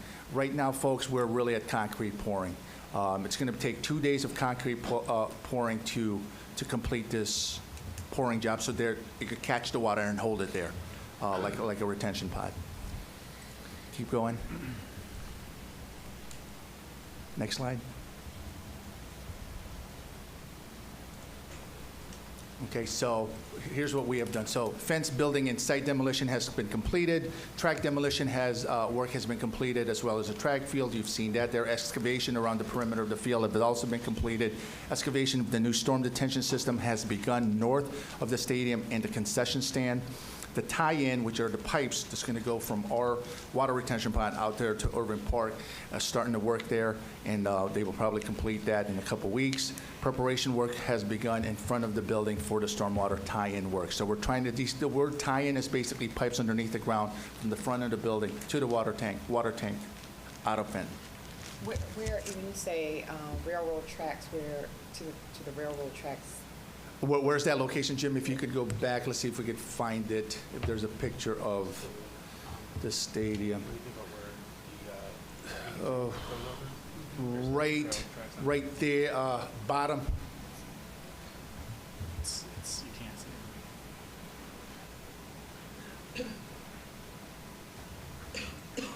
Basically, right there, right underneath there. You see that? It's going to go to those trees over there. But the piping is going underground. Is that an existing connection, or do they have to push it through? There's an existing connection there that we're going to connect to. Oh, fantastic. Yeah. We're ready to go. They are ready to go. We're really happy with the process. All right, I'm going to take my seat. Jim, thank you, Dr. Benton. So this water mitigation moving forward, once again, we meet once a week. Now is the STEM wing update. This will take place after the water mitigation, but we're doing a lot of prep work now to make sure that's moving ahead. And next slide. I presented this to you a couple of months ago, the different stages of the architectural design process. You guys were part of phase 1 and phase 2. Big picture, how we're going to pay for this, the timing, and so forth. Right now, so we just finished phase 2 there, and we're moving into design development. And that involves feedback from our staff, and that's what we've been doing. How is our classroom going to look? Next slide. So our staff, including administrators, are meeting with our architects and Gilbane, our construction manager, every 2 weeks. The first meeting was really with the CTE staff. Then we brought in the CS staff, computer science. Then we brought in the the science, the biology, and physics science teachers into the conversation. We have visited other schools and visited their STEM wing. We're planning to visit one more, Dr. Batson, not this Monday, but the following Monday. This Monday, and we're going to Vernon Hill High School, where they just built it. Next slide. Now, just to continue with the conversation in regards to the mitigation process, we're going to talk about the stadium fence bid. Bruce? Yep. So thanks, Mr. Antango. So we know this is a little bit late in coming, but we did think it was important and wanted to bring it to you to preview it tonight and then ask the board to act on it on Thursday. But we've been in conversation, obviously, with Gilbane on an ongoing basis. We did evaluate the fencing around the whole property. And as Mr. Antango said, the inner fence area around the football field, the 4-foot fence, that is already kind of in the plans and has already been approved. However, to make it a more consistent product, better quality, and just to enclose it in a more aesthetic way, I guess you could say, and remove all the galvanized fencing that would otherwise remain, this would be the black-coated vinyl fencing that would match the internal fencing around the football field. So we think it's would be wise to keep a consistent look and replace the old galvanized fencing. So we did seek out bids to get pricing on that. We had 2 bidders bid on it. The incumbent, or the initial fence contractor who has the inner fence area, was not the low bidder. However, it's not unusual. The contractor has worked with, our construction manager, I should say, has worked with contractors in those kinds of situations before, so they didn't see any issue with that. They knew, they've worked with this contractor, they've checked their references, Action Fence is who they are. So they're comfortable recommending them to award this bid to them, so they were the low bid. So you have a letter from Gilbane making a recommendation. It would be paid for through the contingency with what's in part of the project as it stands right now. But we do support that recommendation, and we would ask the board, as I said, to act on it on Thursday, if you're comfortable with it, to approve the additional fencing around the property. Is this an additional expense we had unaccounted for, or? It would be an added expense, but it would be paid for from the contingency. But yes, it would be extra. Gotcha. And this makes no impact on our restroom process, No, correct? not at all. No. Fantastic. Reed? I thought I heard something in passing that the project continues to come under budget. Is that correct? It continues to be under budget, yeah. Once we, if we do hear otherwise, or it's tracking otherwise, we will certainly keep the board apprised of that. But right now, it's the bids are coming in under estimations. We're happy with that. We hope it continues that way, and so that's kind of where we're at today. Just for a moment, while I have is this thing on schedule? Yes. Yep, we've got good weather, and these guys are working fast. Right. Something about the fence real quick. It's a 1975 building. It's broken. It's like kind of like you'll have some fence, then no fence, then some fence, then it's broken, it's ripped, and so forth. It's something that we're going to have something beautiful. We want to make sure that we have the right facilities around it as well to make sure it stays beautiful. Is the nature of the fence to keep community out of the track, keep people off of the track? That's one, I believe, animals as well. We have called the police during the weekend for folks coming into our property. I mean, we're right, folks drive from the highway, from different neighborhoods and so forth.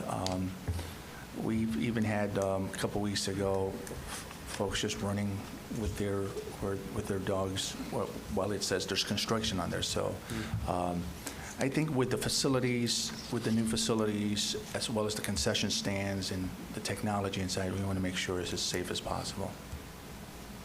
With this, got some feedback. When we have like the public bathrooms and things that are, not public, but the bathrooms and things that we're going to be having out there, are we going to be putting increased security? Like those cameras, bathrooms things will like be that? locked when there's no activities. Okay. But I just know if we're going to have extra cameras or extra security being put in as we're doing the sizable investment. So. Dr. Batson and his technology team is definitely, that's one of our projects. New facilities, we need better security, including camera. And then are we extending our Wi-Fi out over this entire Yes. area as well? Fantastic. Thank you. So this stadium fence bid this fence will remain even after everything is completed? This is not just in the interim while we're doing construction, this is to remain? This is, yep. Kind of like, we have a fence now, it's just broken, right? We want to make sure it's replaced, ready to go, and consistent, so it looks the same. Not white, not brown, it's a rainbow. So it's a hodgepodge, just the years go by, let's just put it in here and so forth. And it's in bad shape. I guess I just wasn't sure if it was a Yep. construction fence or if it was a... No, it's a protective fence. How much is it? 62? $62,660. Yeah, and this is way around the whole thing, right? So, and this is an investment, 25 years we're looking at. Once again, just want to reiterate, it's not on the discussion action item tonight. It came in a little bit late. We're putting it in tomorrow night during your the special meeting. Right before we go to your special meeting, we're going to have an action item there, as you saw in your agenda. So we're going to, why do we need this to take place right away? Because we want to move on it, because if we don't move on it, the prices could go high. I mean, it was bidded already, so we want to save money, and we don't want to be delayed another month. We would have to wait until September. And this was, you said, this was the lowest. It was. There was 2 bidders, and they were the low bid, yeah. And just to give folks some perspectives on this, right? Like I had my personal house here, a bid for a fence to be put in, and that's just over my little, less than a third of an acre, and that came in at about $20,000 to have a fence put in. So when we're talking 60 for this, I got to figure out who you guys are talking to, because obviously I'm talking to the wrong guy. But that's a heck of a deal. So, just something to think about. That's kind of why I was asking if this was a temporary, super low. Legitimate. That's why I was asking, is this just for construction or is this a permanent thing? Permanent. Yeah, okay. Right. Any other question? I know we kind of went faster. Any water mitigation questions or stem wing? Okay, good. Next slide. We got more to go. Just a friendly reminder, tomorrow we have a workshop, all right, starting at 6 here at Fenton. Your association, the Illinois Association of School Board, will be here. Dr. Alana Bedard will be the facilitator. So looking forward to that meeting. Next slide. Strategic plan, Dr. Batson? Before we move on, if we have another meeting here tomorrow and this room is like this, is there another room we can Yes. use? Because I'm not coming. Okay. It's 102 Understood. tomorrow. I'm not coming. Understood. Okay. We'll probably get a cooler one, probably in 302 or 304. Okay. If it's just the board, you could use the district office as well. As well as the others. We want to make sure we spread out. We got plenty of room. Dr. Bash, strategic plan 2.0. Okay, just a brief update. It's summertime. We've ended our last school year. That was the end of the first year of strategic plan 2.0. So this is the second go around with our strategic plan. So we had a lot of accomplishments. The strategic plan, there's a dashboard on the website for those of you who have not seen it. It's actually under the administration page. You can go there and look to see all the goals, the action items to support those goals, and the progress towards those. And you'll find that the vast majority of them were 100% complete, and those that weren't will be then moved forward into the second year if there's some straggling things left to do. So it reflects the end of the first year. We're finalizing the action plans for this current year, just starting. So you will see an additional dashboard coming in the next month or so with those new action plan items. But just a brief highlights on this past year. Very successful. The teaching and learning in that area, we began our trek into the dual credit and internships. We furthered our work in that and were very successful in arranging for some of that. Our social emotional growth, as Kate had mentioned earlier with the MTSS, that's a big push this past year, and to get some new MTSS tools and supports in place. Student life, we had, as was also mentioned earlier, an increase in extracurricular student participation, a rather substantial increase, and that's good news. That was one of our goals. Securing the future, two big things. Just talked about the water mitigation and stem wing projects. Those were on the plans, and if you go back when we wrote this plan, we had no idea we would be where we are today, and we were quite a long way through that process. Another goal for that, securing the future, was another thing that I would not have guessed we would have been able to succeed quite so quickly, but securing the future of the Fenton Foundation, and that was a very successful project this year. Diversity, equity, and inclusion were parallel plans with the strategic plan. Supporting that is the equity action plan, or maybe the strategic plan supports the equity action plan. It's a two-way street, but that plan was developed and put in place and continues. And in the communication, collaboration, and community, as you've heard a couple months ago, maybe, the new website that we launched, and actually Mr. Cambick over here had a great deal of effort in that and being successful in launching that new website, and some significant alumni outreach, and really moving forward with some programs along that area. So lots of really good things accomplished through that strategic plan. We look forward to some additional accomplishments this coming year. I had a question on that, if I may. Yeah. Now that we have the Fenton Foundation, are we going to be migrating our donation process instead of funneling that through the 501c3 of the Fenton or of the Bensonville Foundation? We're going to start leveraging that foundation for donation pass-through? I'm probably not the person to answer that, but I think there's room for both. I don't think we're going to I just want to take. clarify, Yeah. are you saying to disband it or No. make it more efficient, I guess? So like currently today for like our advanced AP our advanced AP entrance exam donation page, for example, that process is facilitated through the Bensonville Community Foundation. It's a 501c3. They're doing it as a donation pass-through. Now that we have our own foundation, are we looking to kind of consolidate those sorts of donation opportunities through our own foundation, or are we going to continue to use the Benton? I got a quick answer to that one. Let's. I would recommend we hit up both foundations to maximize the results of asking for donations. Yeah, I don't think so. I just wouldn't just go to the Fenton Foundation. The Fenton Foundation, but I would definitely also go to the Bensonville Foundation. Let's do both. That's what I we don't would think one recommend. excludes the other. No, I it think doesn't. it's just, they're both complementary. I think there's room for both, and, and There's maybe two our pots of focus money you could becomes, ask from. a little different, so. Yeah, I'll follow up with you. It's Yeah. not actually about asking for money. It's that the Bensonville Foundation is acting as a 501c3 pass-through. So that way, when I donate, I get my tax benefit for the donation.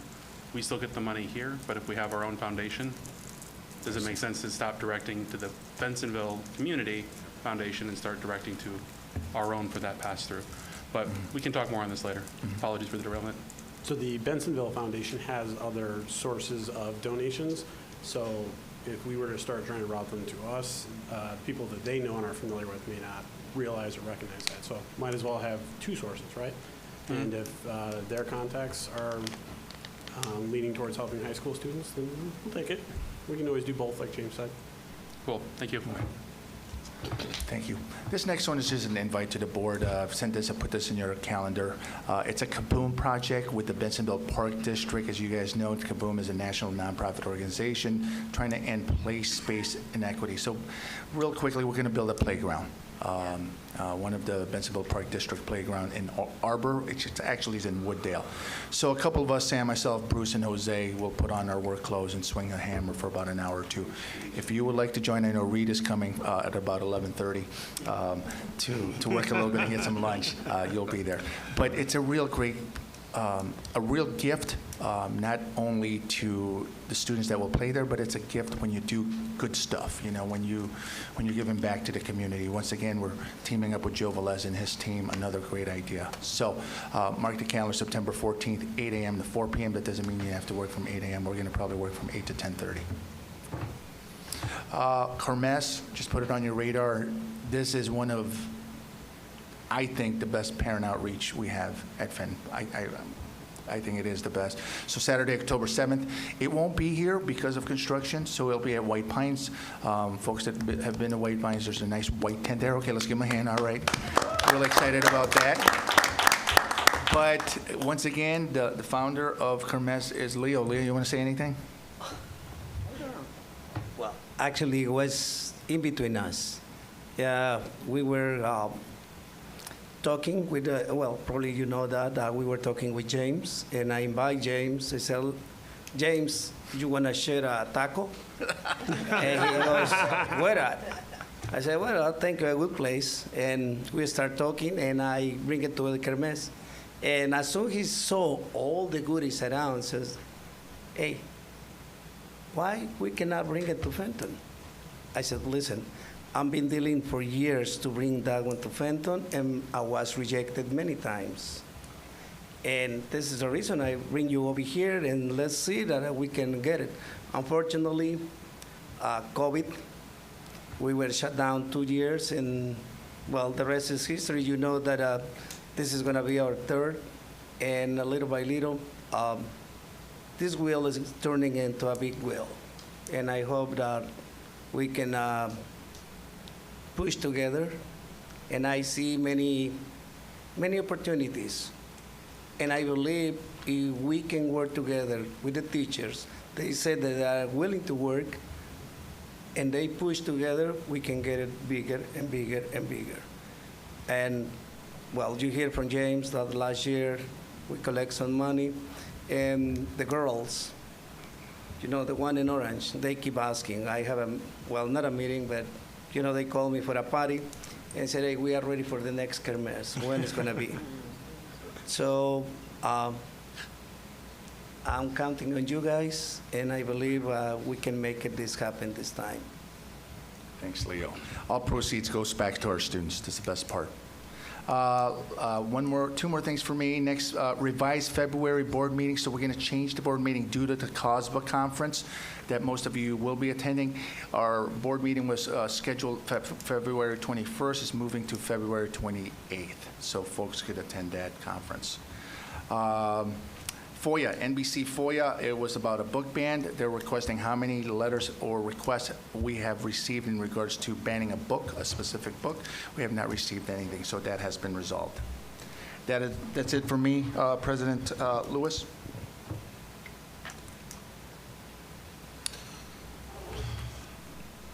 Our next item is consent agenda. May I have a motion to approve the consent agenda as presented? So moved. Second. Roll call. Rego, Yes. Figueroa, Yes. Goodrich, Yes. Haid, Yes. Kovac, Yes. Radzinski, Yes. Lewis. Yes. Motion passed. Committee reports. Bensenville Community Foundation. Oh, we skipped some. Skip 9, sir. Sorry.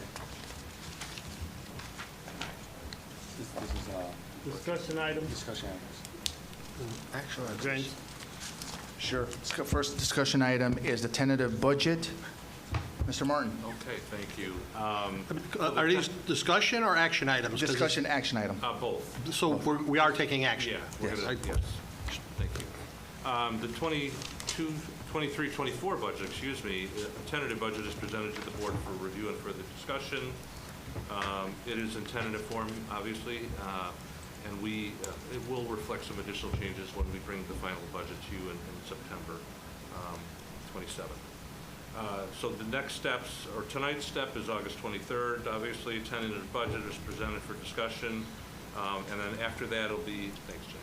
It'll be placed on display as required by school code, and it'll be published in the newspaper as well, along with the public hearing that will happen on the 27th, and that'll be noted in the publication in the paper. And then September 27th, that'll be the evening we would have the hearing, and then subsequent to that, presenting and approving the final budget. So that's kind of the plan of how it works for the adoption. So I wanted to go through a few slides here. I'll try to be brief, and I know it's late and everybody's warm.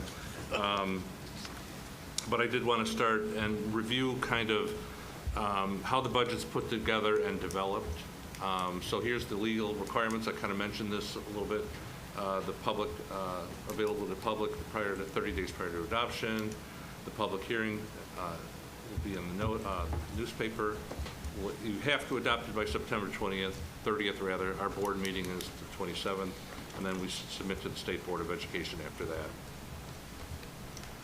So factors that impact the budget, I'll try to run through these pretty quickly. I know many of you are very familiar with this, but fund balance, obviously, property tax levy, projected enrollments, staffing and benefits, collective bargaining agreements, capital projects, infrastructure, long-term revenue and expenditure projections, and deficit spending reduction plans.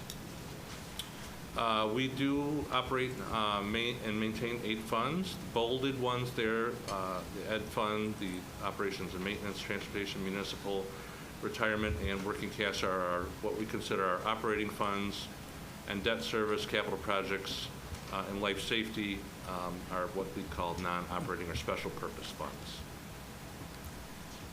And those are our 5 operating funds that you just saw on the previous page, and those are all fall under the tax cap.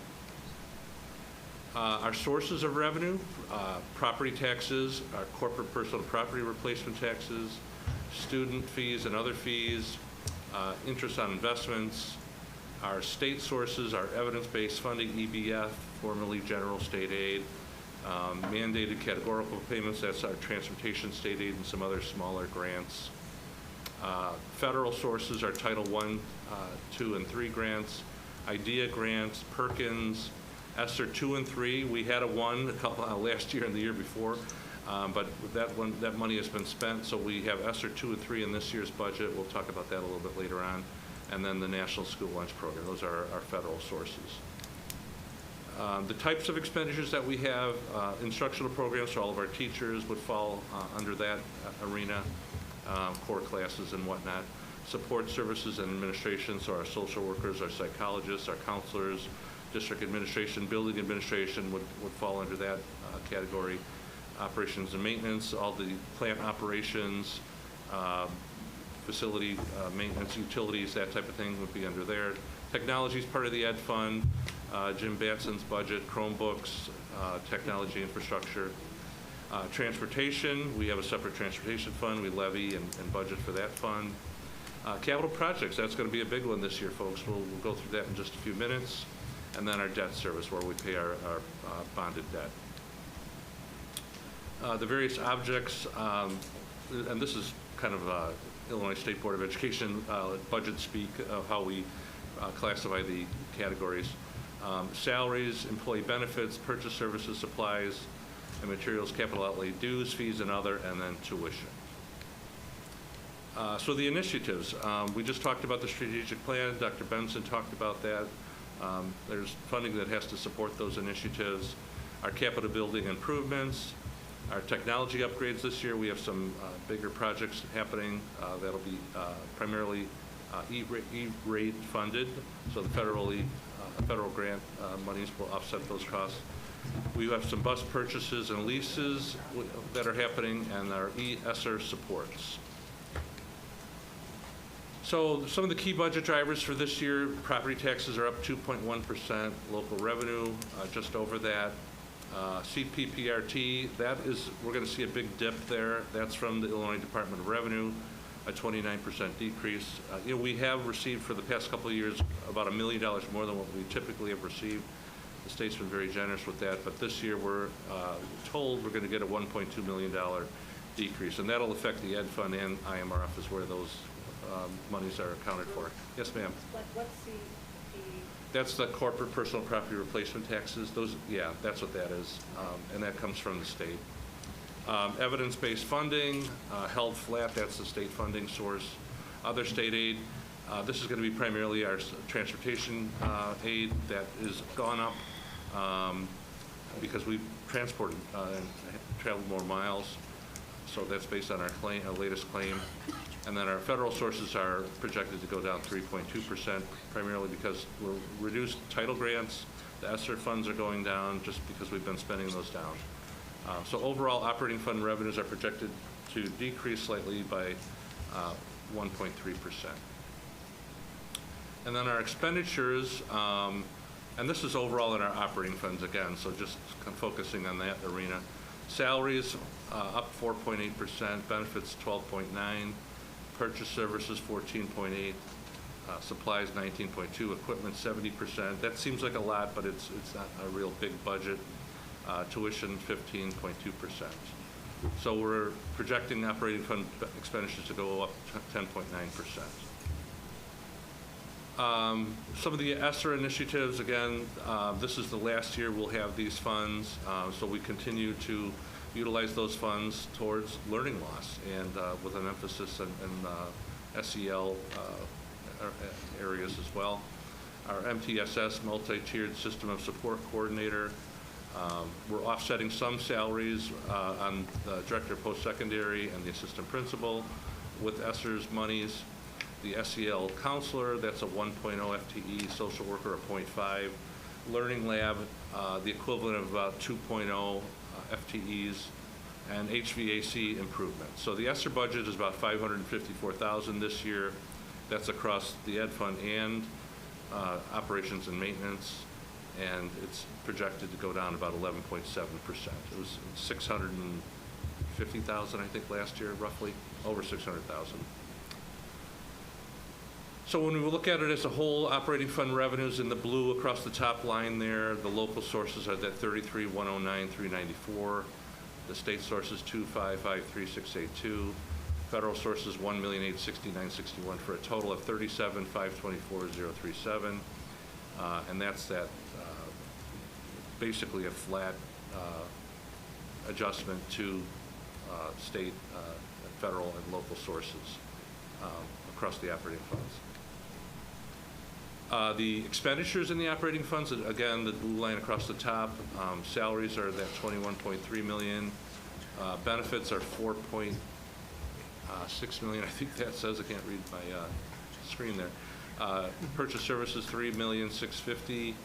Supplies, $1,663,000. Equipment, $372,000. Tuition, $4.1. That's a bigger increase. You can see that 38.7% increase if you look down that column on the very bottom.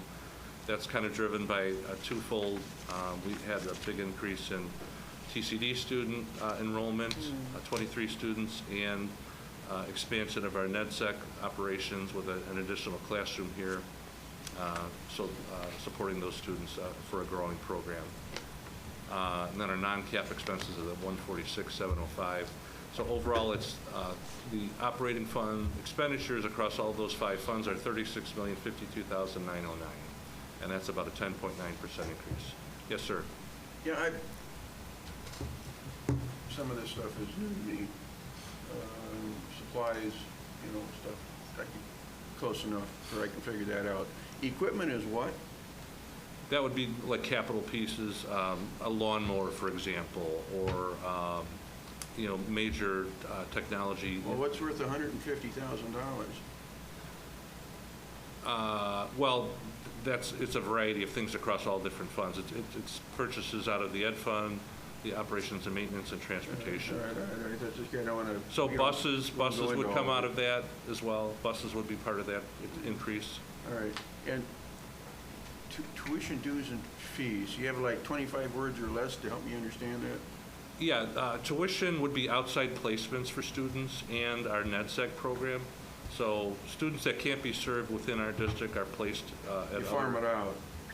They're sent to other schools, outside agencies that can accommodate those students. Yeah, Reed, the biggest player on this one is our special ed students that have to, since we do not have the facilities or the staff to assist with a particular disability. So we pay tuition to that services. We pay NEDSEC, yes, sir. We pay net. I thought they were going to be making money for us, but no. We pay them, but they also pay, it depends, there's two locations. Go ahead, Ken. So Reed, we are paying for our students to go out to NEDSEC. We're providing classrooms, and they are providing us rent on those classrooms. Right. So the thing that you're thinking of is we had to spend money to convert the classrooms. Yeah, I was okay with that. Right, but when it comes to serving our special needs students, we don't have the facilities here for all the different types of special ed, so we, as you say, farm that out, but it's a thing that all the different schools do. Everyone puts into NEDSEC, so that way we can have specialty teachers and administrators that can manage those particular situations. Yes, and that is federal and government mandate. So it's not something that we can option into or out of. So I'm sorry? We can't option into or out of participation. Kind of is what it is, but what drives $1.2 million? I'm guessing there's also TCD, which is the technical college development. That's so we have more students going to that. We have TCD, which is part of the College of DuPage. Kids that want to do vocational during our times, there are classes like, for example. These are kids that are in our district that we have. Correct. Yeah. Correct. Because we don't have those programs here at Fenton. So think of like the automotive training. Correct. Cosmetology, CNA. Cosmetology. Wait, but is that just for special needs kids? No, that's for anybody. That's it? So somebody wants automotive training, because we don't have a garage, we send them out, That's correct. and then we pay for it. That's correct, yes. I mean, they have to qualify for it. It's not just a sign up and go. Right. You know, there's a qualification for it, so. There's part of it, too, that is a cost saving for our district as well. Because They should build a garage. well, there's about... Somewhat facetious. Right. There's 16 programs out there and growing, and we don't have those 16 programs here at Fenton. To build a program like that, it would probably be triple or quadruple that amount we see there. Yes. So that's a great question. That's a great question. So the total for the operating funds is at $36,052,909, and that, as I said, is about a 10.9% increase. So moving on to the ed fund, that's our largest fund. That's about 80% of the total operating funds.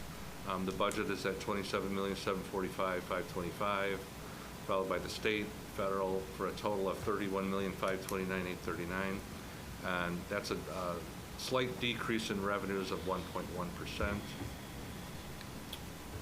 And then our ed fund expenditures, the budget there across the line, again, the blue line, is $30,587,190. That's about a 10.8% increase.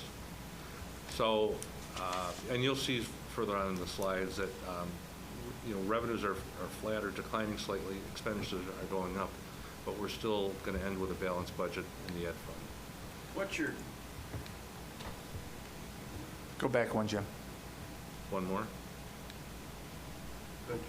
Go back one, Jim. There. What I'm trying to get at, after all this, is what's the net? For the ed fund? Well, I saw they had total revenues, I don't know, 36, 37, whatever the number was. I'll show you on a slide. It's coming up. All right. That'll show in there. And then that's, yeah, go ahead. And then operations and maintenance. And I'm just going to really focus on the operating funds initially here. The budget is the $2.8 million all the way over to the right. That's for revenues. That's about a 6.7% drop. As you can see, the federal funds are dropping by 66%. That's, again, the federal ESSER monies that we're talking about. That's where you're seeing a big dip there, and that's what's driving that decline. The expenditures are the $2,884,786. They're up about 16.5%. So we did have increases, you know, in salaries. Those are contractually paid for under our collective bargaining agreement with the SEIU. We also put in there placeholders for additional salaries for extra events, summer workers, that type of thing. You know, so that's kind of built into the budget as well. Benefits are whoever is enrolled in certain programs. We did have about a 10% increase in our health insurance increases, so that's kind of driving that change there. Purchase services would include the busing, as I mentioned earlier, for outside busing services, I should say. The purchase of buses would fall under the Transportation fund. Transportation, yeah. I'm sorry, we're in operations, excuse me. Supplies, they are going up, general supplies, cost of everything. We're kind of seeing that with inflation, from paper goods to cleaning supplies. We're seeing increases there. There is some tuition cost. Part of that is our TCD tuition for the operations end of it. It's a portion of it's budgeted in the operations and maintenance fund. And that's for transporting our student, that's for the... That's for students, that's for the plant operations at TCD. We're charged a portion of that. Right, okay, thank you. The transportation fund revenues, we have local, state funds there. The local funds are property taxes and interest income. The state sources would be our transportation state aid, and that's off of our claim that we submit every year. So our revenues are $1,276,856, are up about 22.6%, and really the state aid is driving that, and that's due to transporting more kids throughout the day. Our expenditures, salaries are going up about 5%, $928,348. Here's where our purchase services are, that 21.6% $566,948. That's for our outside transportation services that we pay for, and our lease would come out of there as well. Supplies are relatively flat. Tuition is relatively flat. That would be for permitting for the bus drivers, their renewal of their permits and things like that would come out of that line item. So an increase of about 9.8% in the transportation fund. IMR Social Security, these are benefits for all of our staff, for our staff who are non-certified staff who are enrolled in the Illinois Municipal Retirement Fund and Social Security. They pay that. The district pays their portion of it, of course, and then Medicaid for all staff comes out of this fund. So that's the local revenue there. You're seeing about a 10.6% drop. That's the only source of income for this fund, and that drop is because of the corporate personal property replacement taxes. A portion of that is accounted for in this fund, and that is funded. Why? It's dropped because of the reduction in the corporate personal property replacement taxes. Yeah, so that's why that revenue's gone down there. Okay. But this fund's in very good shape financially. And then there's our expenditures of $906,299, about a 2.5% increase. And then here, capital projects. So here's our big changes this year. So the local dollars there, the $32,075,000, that's a combination of the bond sale that the board already approved one of them. There's another one anticipated to come up in January, and then interest income is part of that, of the local sources. So that's our local dollars for capital project revenues projected for next year. What was the 256 last year? That's just an odd number to see up there. That was interest income is all that was, yeah. So it was a pretty small amount there that was paid, funded there, accounted for there, I should say. So the capital projects, so this would, we're going to account, or we have to account for our water mitigation project is going to be funded out of here, and our STEM project. So those types of projects are required to be funded and paid for out of a separate operating fund, and that fund is this fund, the capital projects fund. So we've got two categories there budgeted under purchase services, $2.4 million.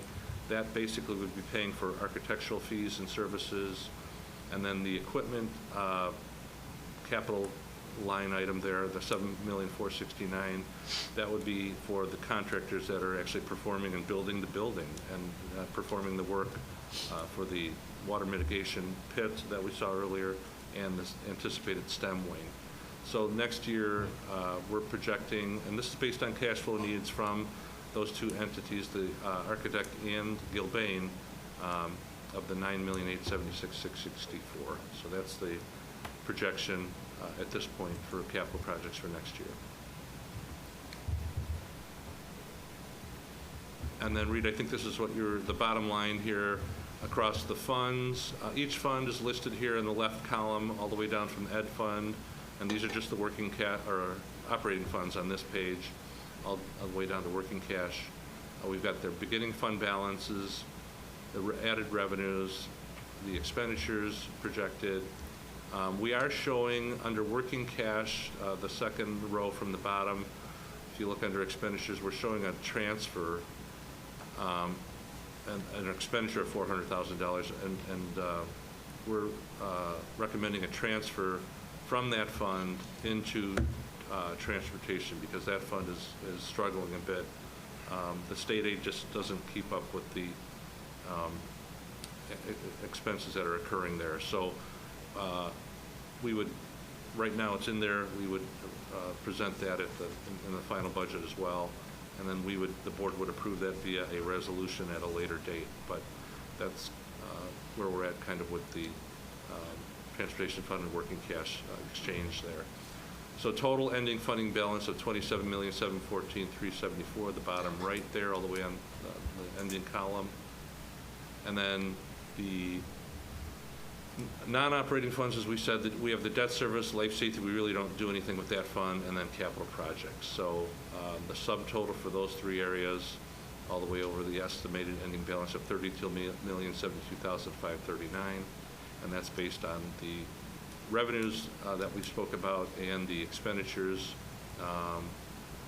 and the ending balance. So when we look at all the funds, when we combine the operating and the non-operating funds, we're looking at an ending balance of $59,786,913. To really, when you put the capital projects in there and, a few other things, you really start to move away from, what I would call operating income. And what's that number? That's on this page right here, the $27,714,000. That's an estimated fund balance, but then you had revenues of what, 37 or something? Look at the third column, read revenues, Expenditures. all the way at the bottom, the $37,524,000. So read. Okay, revenues, so you're looking at about, okay, and that gets you to the $1,171,000. Yes. So what's missing on here, I think, for you is that there's, the beginning balance at the front there, right? That's the 26,643. Right. And then our variance being added to it, that gives Then us you the get to 27,714. On the next slide, the jump from 27 to 59 is because of the bond issuance. I don't need an accounting course. Just talking through. I'm just asking the questions regarding the formatting. Does that make sense then? What? Well, you're $1 million ahead between the beginning and the end, beginning and the end of the year. Round terms. Yes, for the operating funds. Yep. Okay. I know I buzzed through that pretty quick. Sorry about that. But any questions or comments that you may have, I would happily answer them.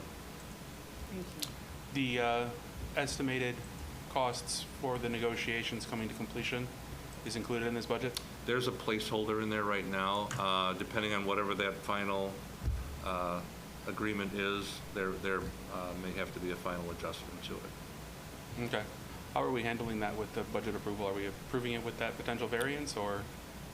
We would if we don't know what that is by September. Sounds good. Thank you, sir. Yeah, sure. What's the next step for the tentative? So the next steps, we would ask the board to approve the tentative budget to put on display tonight. There is a motion in your packet, and then... This is the tentative budget. This is the tentative budget, yes. There's still time for comments, though, is that right, before we move to approve this? Yes.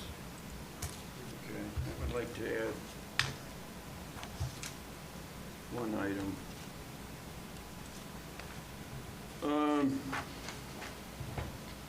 This is an article from the Daily Herald, and I'm going to guess as a consequence it was based off of last year's numbers. And they sourced the Illinois State Board of Education. They looked at 100 school districts, and the cost per student for Fenton was sixth highest, which means there were 94 other school districts on a per child basis, per student basis, that spent less. So Fenton was one of the most expensive cost per students in comparison to their peers. And I have copies of this if anybody wants to see it.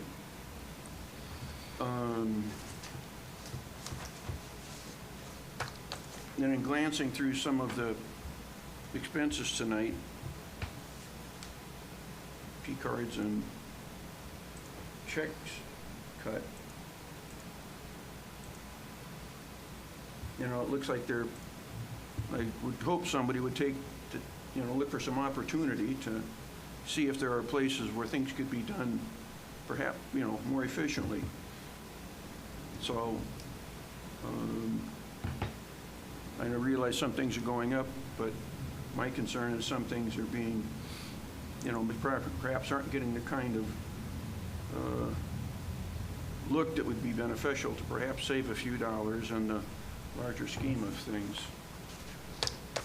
Okay, that's it.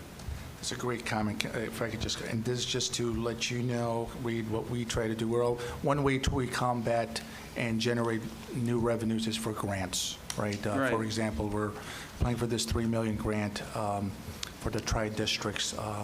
Another example is we just was awarded a grant, a matching grant, a maintenance grant, Bruce? Yes, from the state, yep. So, and I think in general, we really try to make sure any purchases that we do purchase, basically the rule of thumb that Bruce has all taught us is show me 3 bids or show me 3 resources and try to go for the cheapest. But understood what you heard, Reed, what you said. Thank you. Well, and I would just add that I agree with what Mr. Antego just said, but this is an estimate, of course, of a budget.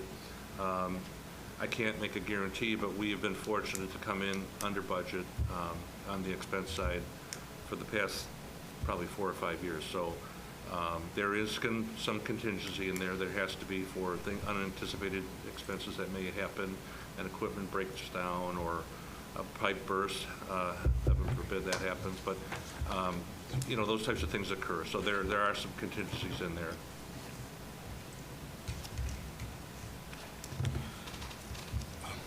May I have a motion that the Board of Education approve the 2023-2024 tentative budget as presented and placed and on public display in the district office.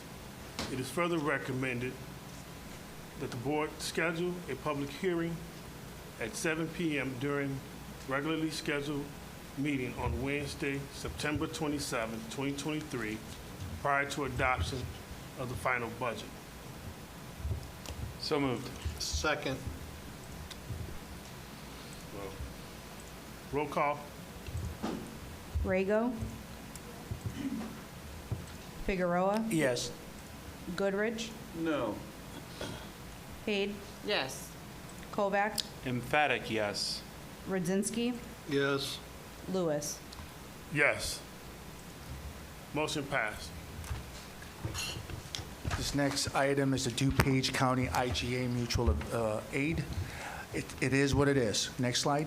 And what it is an agreement among schools and other taxing bodies as well as first responders to assist when there is a catastrophe events. This really took place about a year and a half ago with the school shooting, in particular Highland Park, where we decided as a county, if any catastrophe like a school shooting happens, that all of our resources will go into play because a single school district is not prepared or has the capabilities to manage and to serve if an event like that does take place. Who created the IGA? It was the DuPage County State Attorney and the Regional Office of Education Superintendent. All of the schools in DuPage have signed this IGA. They're signing it now and probably next month, depending when they have this on their agenda. I think this is really a powerful agreement among schools as well as a DuPage County State Attorney. I highly recommend this, that we sign this IGA as soon as possible. There is a fee of $250 in regards to that, and the most important thing is that this IGA does not replace existing agreement with the local police, fire, or other agency. Those things exist. Once again, this is a huge catastrophe sort of event, like a school shooting or a train derailment or a plane crash that's around us. Is that a $250 fee yearly? Yes. It's the cheapest insurance we can get. Yeah. Yes, and we could pull out with a 60-day notice if we decide not to be part of the agreement. Any other questions?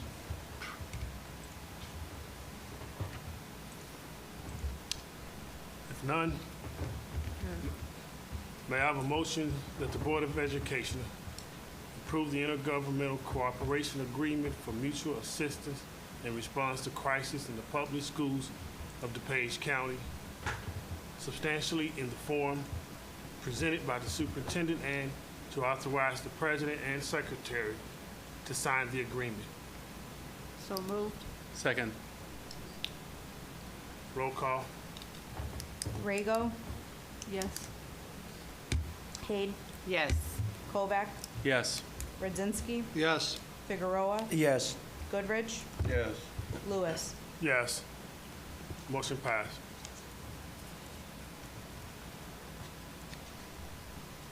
Committee reports. Bensonville Community Foundation. All right, so we met last month. We exhausted out the rest of the Subaru fund. For those of you who don't know, Subaru gives us a sizable amount of money every year that we dole out to grants to benefit the community of Bensonville. So that went well. I also took the opportunity there, let them know about our capital project that we're doing here, and they seemed interested to know more, so we'll continue to give them updates as things go. And they are excited to hear about our German exchange student process there, so I wanted to invite formally to have as many students as we can get to go over to the next meeting to kind of give that emphatic thank you. I saw wonderful pieces in the video, and we'll get that over to them. And with permission from the board here, would like to, if they would like to put it up, link it on their site as well. So be working with them to do that. But otherwise, everything is hunky-dory over there. So, any questions? All right, thank you. Board DEI Committee. We haven't met yet, but since this committee is for the Board of Education, we're gonna start we're gonna to sit and see the parameters, what we're gonna do, and especially we got 3 board members that they haven't attended to the E class, and I believe James, he has the information, and I believe you're gonna hear from us next month. Yes. Thank you. I will get those dates once established. Board Finance Facilities Committee. As you know, has already been discussed, the STEM wing, the water mitigation is completely, up and going fully, and there's early preparation being done for the STEM wing, so. And I believe next month we have an update. Next month, we have a finance facility meetings for a board meeting at 6 p.m., and we will go further into, once again, to talk about the water mitigation as well as the STEM wing. Fantastic. More drone video too? I don't think we'll have one ready. Thank you. Board Policy Committee. We met earlier this evening. We have some policy updates that were recommended. Most of them are predominantly footnote in nature, and we have some new laws that are coming down, most of which are things we already do and or have already put into our policy and procedure process. So good on us, but nothing impactful or exciting there beyond some footnote updates. So thank you. IASB Delegate, hope to see you again tomorrow, Board, for our workshop on tomorrow. In a cooler area. In a cooler area, absolutely. John? We're out of smiles. Let's just get this over with. Linda? Nothing to report. NetSec? We had our meeting August 14, and we got 2 meetings. There was the operational meeting and the governance meeting, and it was a long meeting for me. Officially, it was used the public hearing for the budget and the presentation for the new director of the organization, and Jim Nelson resigned while he was retired, and we got a new director, which he was familiar with the procedures. He was working there for 4 years. 4 years, Todd Putnam, yes. Yes, Todd. So we got a new director, and they are working right now on the strategic plan because they've been working 5 years without a strategic plan, and I believe in a couple months we're gonna hear about that. It's all what I have to report.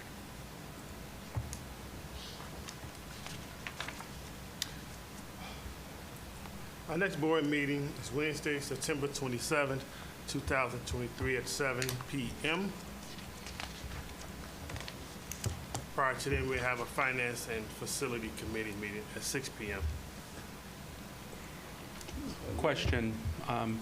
Bruce, you said that we would be voting on the fence bid tomorrow, is that correct? Yes, there's a motion and background information in the packet. Okay.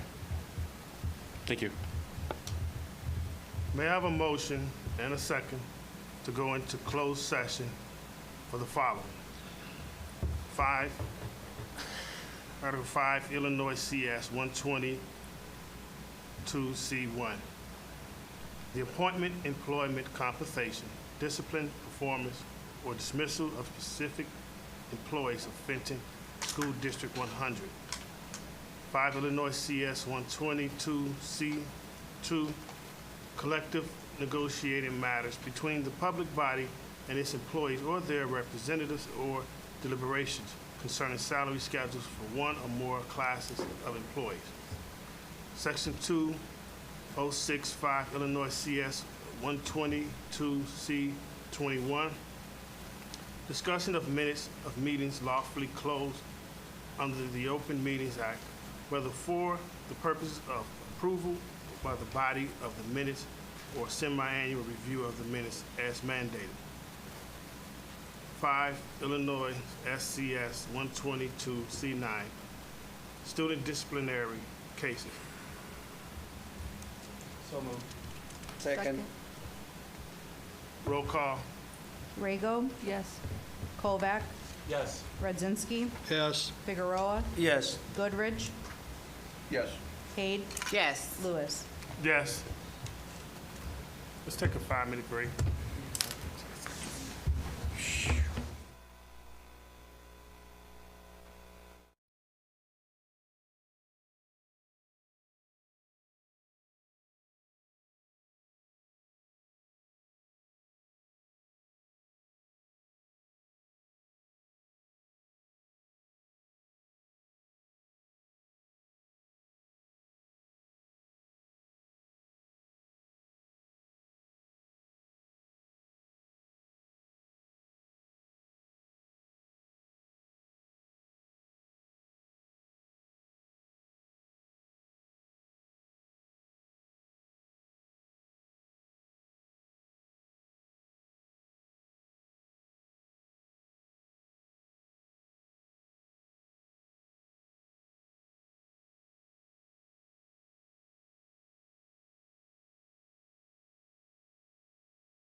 May I have a motion and a second to adjourn?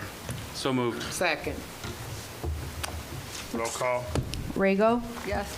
Figueroa, Yes. Goodrich, Yes. Cade, Yes. Kovac, Abstain. Radzinski, Yes. Lewis. Yes. Are we done? Yes. We're done. Thank you, folks. Stick a Thank you, fork thank you, in there. thank you. Sam, you look.